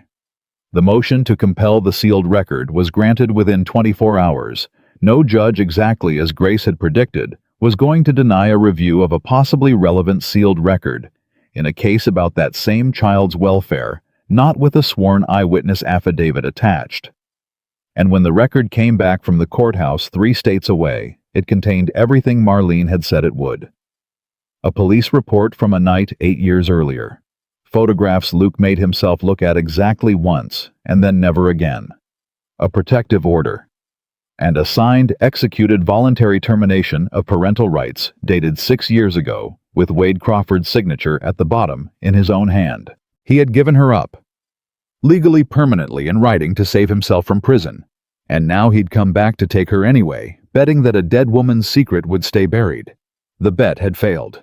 Preston Vance called Hollis the day before the hearing. Grace was in the room when Hollis took the call, and she watched the old lawyer listen for a long moment, and then say very calmly, "No, Preston, there's no deal. Your client attempted to remove a child from school under false pretenses on camera, while a witness intimidation report was already pending, and we now have his notarized signature on a 6-year-old termination of his own parental rights. There's nothing to negotiate. Your client has no standing. He never did." A pause. "You can withdraw the petition tonight, or you can watch it get dismissed with prejudice tomorrow with the whole ugly record read into it. Those are the options. Good evening." He hung up and looked at Grace, and Grace looked at him, and neither of them quite believed it. "Is it?" Grace started. "It's not over till the judge says it's over," Hollis said. "But Grace, go home. Have dinner with your family. Because tomorrow morning, that judge is going to say it's over." Grace drove home in the dark, and she cried the whole way, but for the first time in her life, the crying wasn't grief.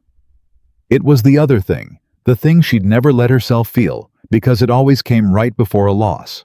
It was hope, and it terrified her, and she let herself feel it anyway. That last night before the hearing, the house was quiet in a way it hadn't been in months. Emma was asleep. Marlene was in the guest room. The puppy was curled at the foot of Emma's bed, where he'd taken to sleeping. And Luke found Grace standing in the kitchen in the dark, and she wasn't wearing her own clothes. She was wearing his robe. The flannel one. Hair damp from the shower, standing in the middle of the kitchen, and this time, she hadn't run out of clean clothes. This time, she'd chosen it. This time, she'd walked to the closet past her own things and taken his robe off the hook and put it on deliberately because she wanted to. Luke stopped in the doorway. Grace turned around, and she wasn't bracing. For the first time since he'd met her, she wasn't holding herself the way a woman holds herself when she's waiting to be looked at and found wanting. She was just standing there in his robe in their kitchen, in a house that was about to be permanently, legally, safely theirs. "I used to wear this because I had nothing else," she said quietly. "That first time with the puppy, I was so embarrassed. I stood in that bathroom for 5 minutes trying to talk myself out of it, because putting on your robe felt like crossing a line I wasn't allowed to cross." She pulled it a little tighter. "I'm not embarrassed anymore. I put it on tonight because I wanted to, because tomorrow this stops being a story we're telling and starts being a life we're actually living, and I wanted to stand in our kitchen in your robe and feel what that's like. Just for a minute, before it's real, while I can still hardly believe it. Luke crossed the kitchen. He didn't drop a carton of eggs, he didn't freeze. He just walked to her and he put his arms around her, and she fit against him the way she'd fit that day in the hallway when she'd caught herself against his chest after the investigator left. Except now, there was no reason to pull apart. No Emma rounding the corner, no line neither of them was allowed to cross. It's real, Luke said into her hair. It's been real for months. The paperwork was the only fake part, and even that's about to be the truest thing we ever signed. He pulled back just enough to look at her. Tomorrow we go in there and we win. And then it's just us. You, me, Emma, the ugliest puppy in the county. For good. No hearing, no arrangement, no clock. You're not going anywhere and neither am I. I stopped pretending a long time ago, Grace whispered. I just didn't know how to tell you. I know, Luke said. I stopped too. And they stood in the kitchen holding each other in the dark, a widower and a woman who'd never had a home. Both of them finally fully done pretending on the last night of the arrangement that had somehow impossibly turned into the realest thing either of them had ever known. The hearing was at 9 the next morning. They were dressed and ready by 7. Emma, who'd been told only that the grown-ups had some boring grown-up paperwork to do, wore her best dress anyway because Grace had asked her to, and she held both their hands in the parking lot of the courthouse, swinging between them, chattering about Biscuit, having no idea that inside that building, a judge was about to decide once and for all who she belonged to. Marlene walked beside them in a navy dress, carrying 6 years of purpose in her spine. At the courthouse doors, Grace stopped. Whatever happens in there, she said to Luke quietly, while Emma was distracted by a pigeon. Whatever they say about how we started, I want you to know I'd do it all again, every hour of it. The cot, the couch, the pretending, all of it. Because it brought me here. She squeezed his hand. I spent my whole life certain that belonging was a trap. And it turns out it was just a door I was too scared to walk through. Then let's walk through it, Luke said. And they went inside, all 4 of them, the family that had started as a signature on a piece of paper and become the greatest truth of all their lives, to stand in front of a judge and finally, after 11 months of pretending, tell nothing but the truth. The courtroom was smaller than Luke had imagined, and quieter, and somehow that made it worse, because there was nowhere for the fear to go. He sat at a table beside Hollis with Grace on his other side, and Marlene behind them, and across the aisle sat Wade Crawford in a suit that didn't fit him right, and beside Wade sat Preston Vance. And for the first time since this whole nightmare began, Vance wasn't smiling. Emma wasn't in the room. Grace had arranged that carefully. A court advocate, a kind older woman named Patricia, was sitting with Emma in a family waiting room down the hall coloring, because whatever happened in here, that little girl was not going to watch the adults fight over her. Grace had been immovable on that point. She spent her whole life being the thing people fight about, Grace had said that morning. For one day, she gets to just be a kid coloring in a room. She never has to know how close it came. The judge was a woman named Eleanor Reyes, gray-haired, unhurried, with the kind of eyes that had seen every performance a courtroom could produce, and believed none of them on sight. She called the room to order, and she looked over the top of her glasses at the 2 tables, and she said, "This is a consolidated hearing on 2 matters, a petition for custody filed by Mr. Wade Crawford and a motion by the respondent regarding the standing of the petitioner. I've read the filings. All of them." She let that sit. Including the ones submitted in the last 72 hours. "Mr. Vance, I'll hear from your client's side first, though I'll tell you now, counsel, I have questions." Preston Vance rose, and he'd clearly spent the night rebuilding a case that had collapsed under him, and he did his best. He talked about rehabilitation. He talked about a man who'd paid his debt, served his time, come out changed. He talked about biological bonds and a father's rights and second chances, and it was a good speech, smooth and practiced, and for about 90 seconds it almost worked. Then Judge Reyes held up one hand. "Mr. Vance," she said, I'm going to stop you. Because you're arguing rehabilitation and standing to petition, and I have in front of me a document that makes both arguments difficult. She lifted a page. This is a voluntary termination of parental rights, executed 6 years ago, signed by your client. It appears to be part of a plea arrangement. Are you familiar with this document? Vance's jaw worked. Your Honor, that document was executed under duress in the context of a criminal proceeding and, was it signed by your client? Yes, Your Honor, but voluntarily, or was he coerced? And there it was, the trap Wade Crawford had built for himself 6 years ago sprung. Because if Vance said it was coerced, he'd be alleging misconduct in a closed criminal case with no evidence, and Judge Reyes would want to know why it was never appealed. And if he said it was voluntary, it was the circumstances were... Vance stopped, and Luke watched the lawyer understand that there was no good answer. Your Honor, my client signed it, yes, voluntarily in the technical sense. But he was a different man then, and the law provides for. The law provides for very little. Judge Reyes said, when a man voluntarily and permanently surrenders his parental rights. That's rather the point of the word permanent, Mr. Vance. She set the page down. But I want to understand the full context, because context matters, and I don't rule on paper alone. So before I go further, I'm going to hear from a witness the respondent has offered. Because this termination didn't happen in a vacuum. It happened alongside something, and I'd like to know what. She looked at Hollis. Counsel, you've offered a witness. Call her. Hollis stood. The respondent calls Marlene Foster.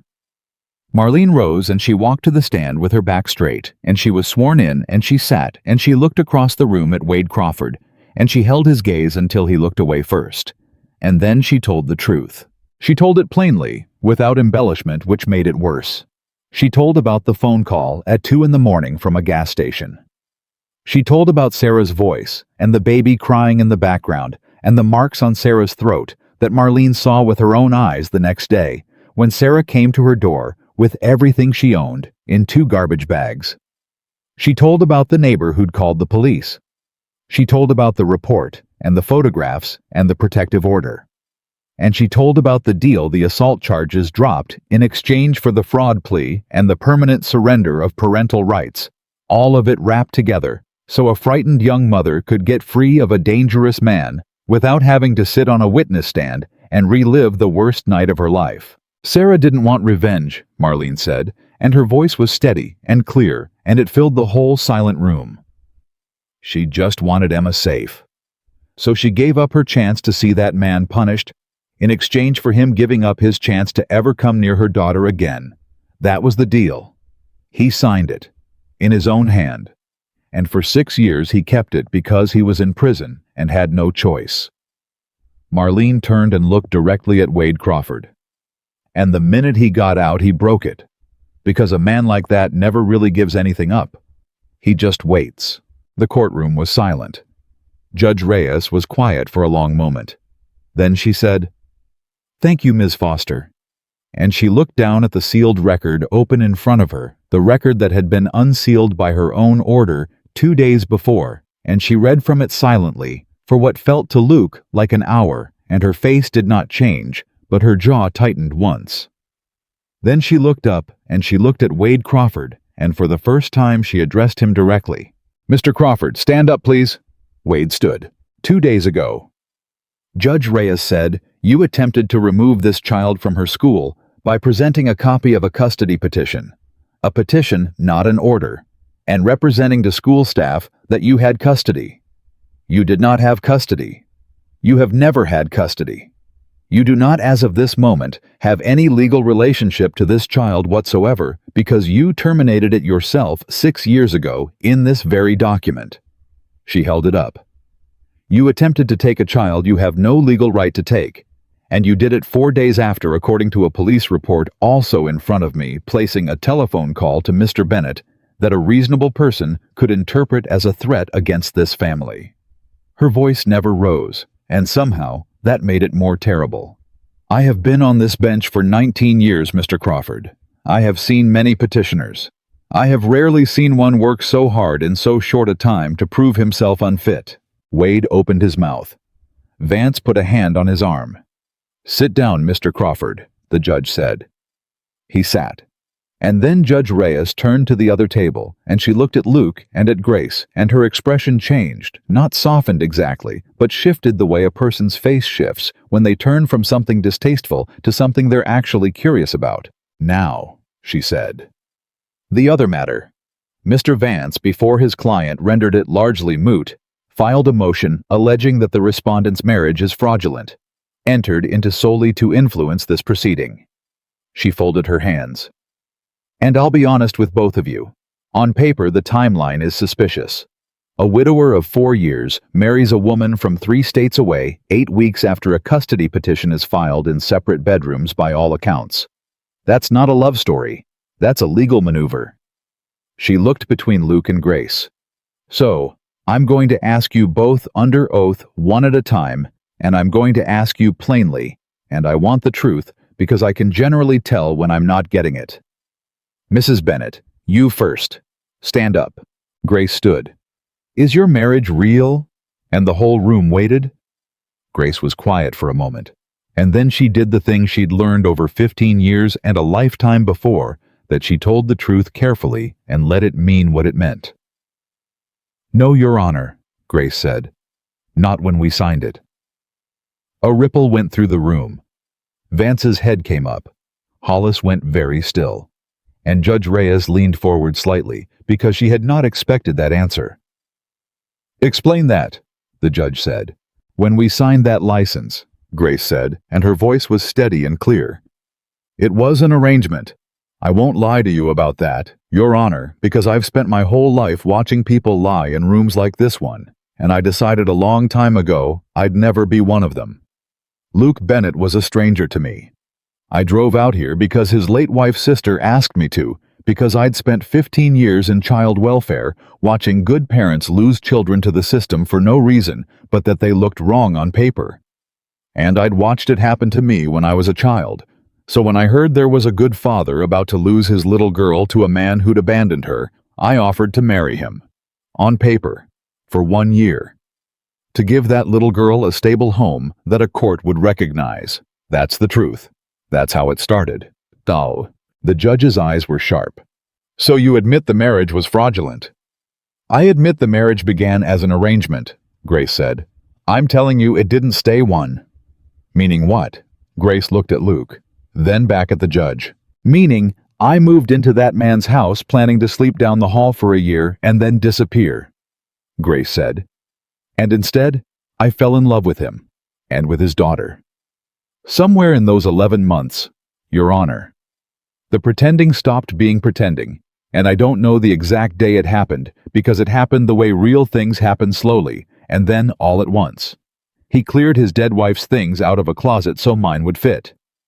His daughter called me Mom in a grocery store, and I turned around because it felt like my name. And one night, I put on his robe because I had nothing else to wear, and I stood in that kitchen, soaking wet and terrified. And I looked at that man, looking at me, and I knew I was in the worst trouble of my life, because I'd promised myself at 9 years old I would never let myself belong to anyone ever again, and I'd just broken that promise without meaning to." Her voice thickened, but held. "So, is my marriage real?" "Your Honor, it wasn't when I signed it. It is now. It's the realest thing I've ever had. And if you're going to punish me for that, for starting something as a shield and having it turn into a home, then I'll take the punishment. But I won't take it back. Not one day of it." The courtroom was silent. Judge Reyes looked at her for a long moment. "Sit down, Mrs. Bennett," she said quietly. "Mr. Bennett, stand up." Grace sat. Luke stood, and his hands were shaking, and he didn't try to hide it.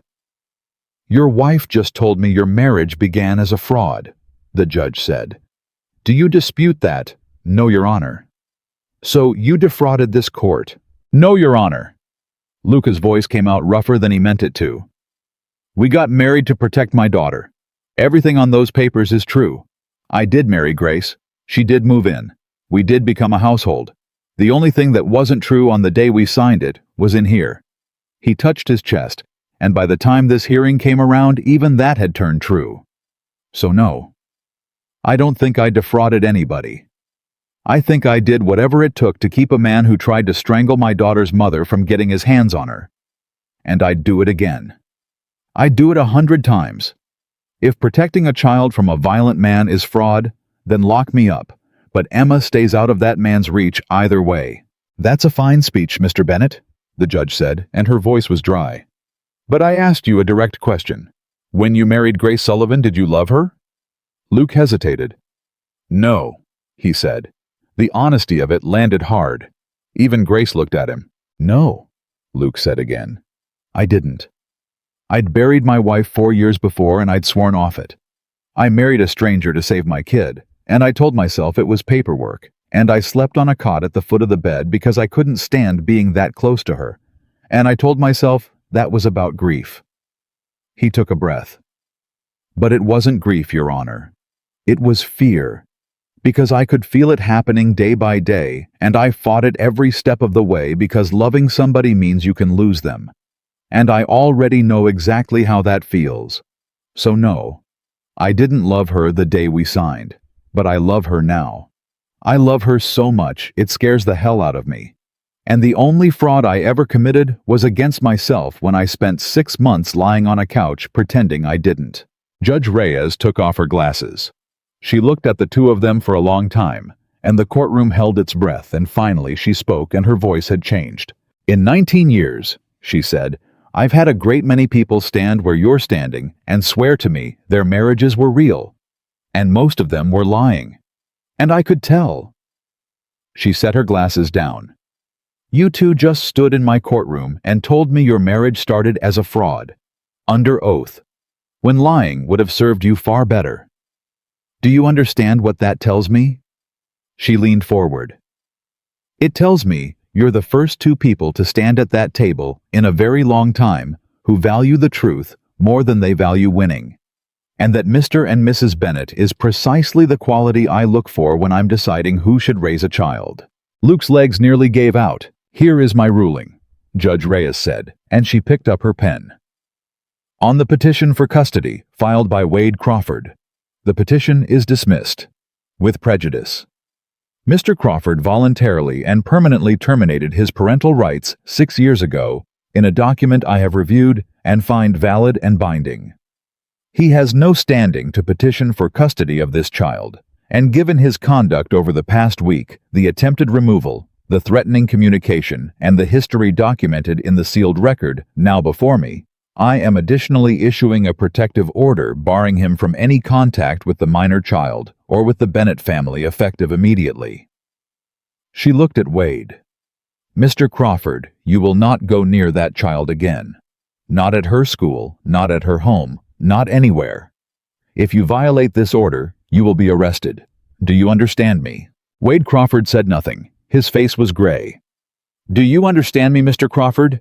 Yes, he said. It came out cracked. Good. The judge turned. On the matter of the alleged fraudulent marriage, I find that whatever the circumstances of its origin, the marriage of Luke and Grace Bennett is, as of the evidence before me, a genuine and functioning family unit, and I decline to find fraud. People marry for many reasons: convenience, money, immigration, companionship, protection of a child. The law does not require that love come first. It only requires that the marriage be real, and I am satisfied that this one is. A pause, and then almost gently.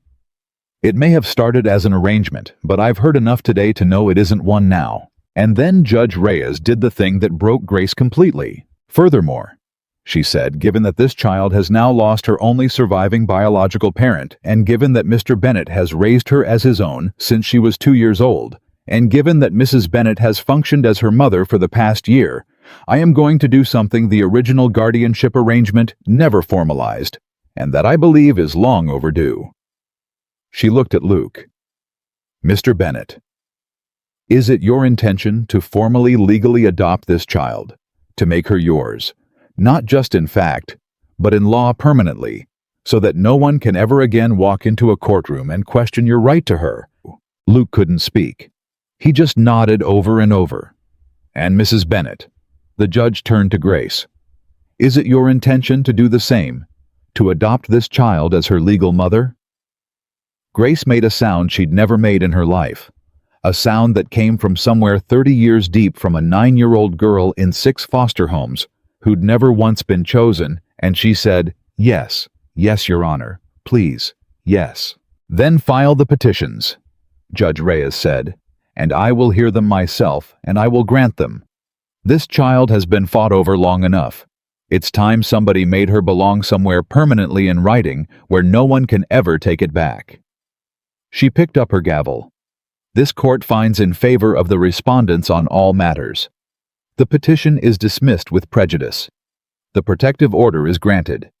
And I look forward to signing those adoption papers." She brought the gavel down. "We're adjourned."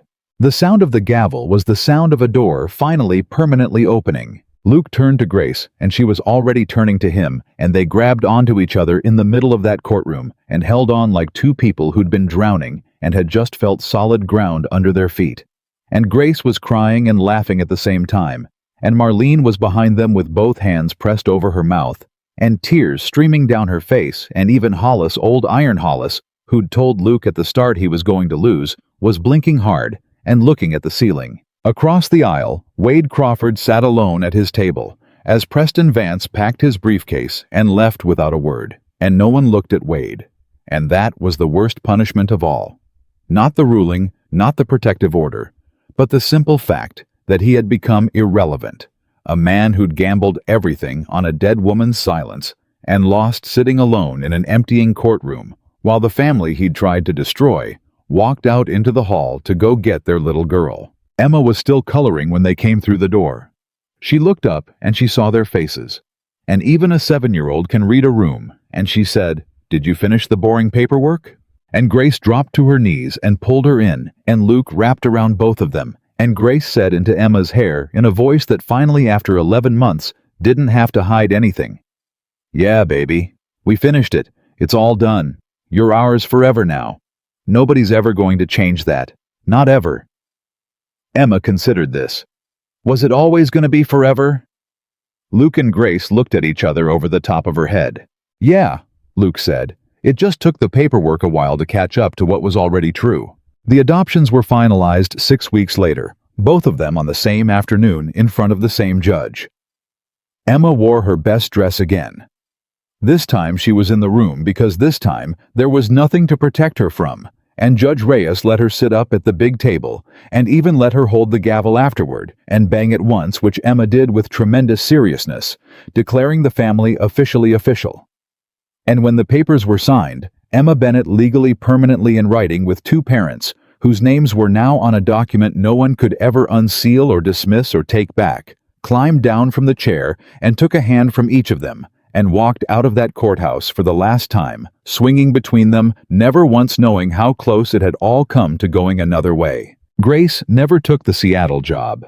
She took a position instead at the County Family Services Office, 20 minutes from the farmhouse, working the exact system that had failed her as a child and had nearly failed Emma. Except now she was on the inside of it, catching the kids who fell through fighting for the good parents who looked wrong on paper. She was by every account the fiercest advocate that office had ever seen. And the reason was no mystery to anyone who knew her story. Luke finished the rocking chair. Then he built another one and another, and word got around that Bennett was taking custom work again, and the workshop that had sat half dark for 4 years came all the way back to life, filled with sawdust and the sound of a man who'd remembered how to build things for the future instead of hiding from the past. And the robe. The big flannel one. Grace wore it every Sunday morning, standing in the kitchen making the pancakes that had become a family tradition. And it wasn't Luke's robe anymore, and it wasn't the shield she'd hidden behind in a bathroom a year ago. It was just theirs. A soft flannel thing that had somehow become the truest symbol of the whole story, the moment a woman who'd never belonged anywhere put on something that wasn't hers, and discovered it fit and slowly, day by day, made it her own. They had a real wedding that summer. A small one in the backyard with Marlene and Ruth and Hollis and Diane Whitmore, the caseworker, who cried more than anyone and kept saying she'd known that first day she'd seen something in that house. There were no grand speeches. Emma walked the rings down a path of grocery store daisies she'd picked out herself, the same kind she'd carried at the courthouse a year before. Except this time, everyone knew the truth, and no one was pretending. And that made the daisies mean more, not less. Luke's vow was 4 sentences long. "I married you to save my daughter," he said, holding Grace's hands in the backyard. "I stayed married to you because I couldn't imagine my life without you in it. You walked into a house full of grief and you turned the lights back on.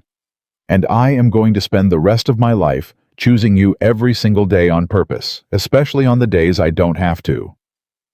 Grace's vow was shorter. "I spent 30 years certain that belonging was a trap," she said.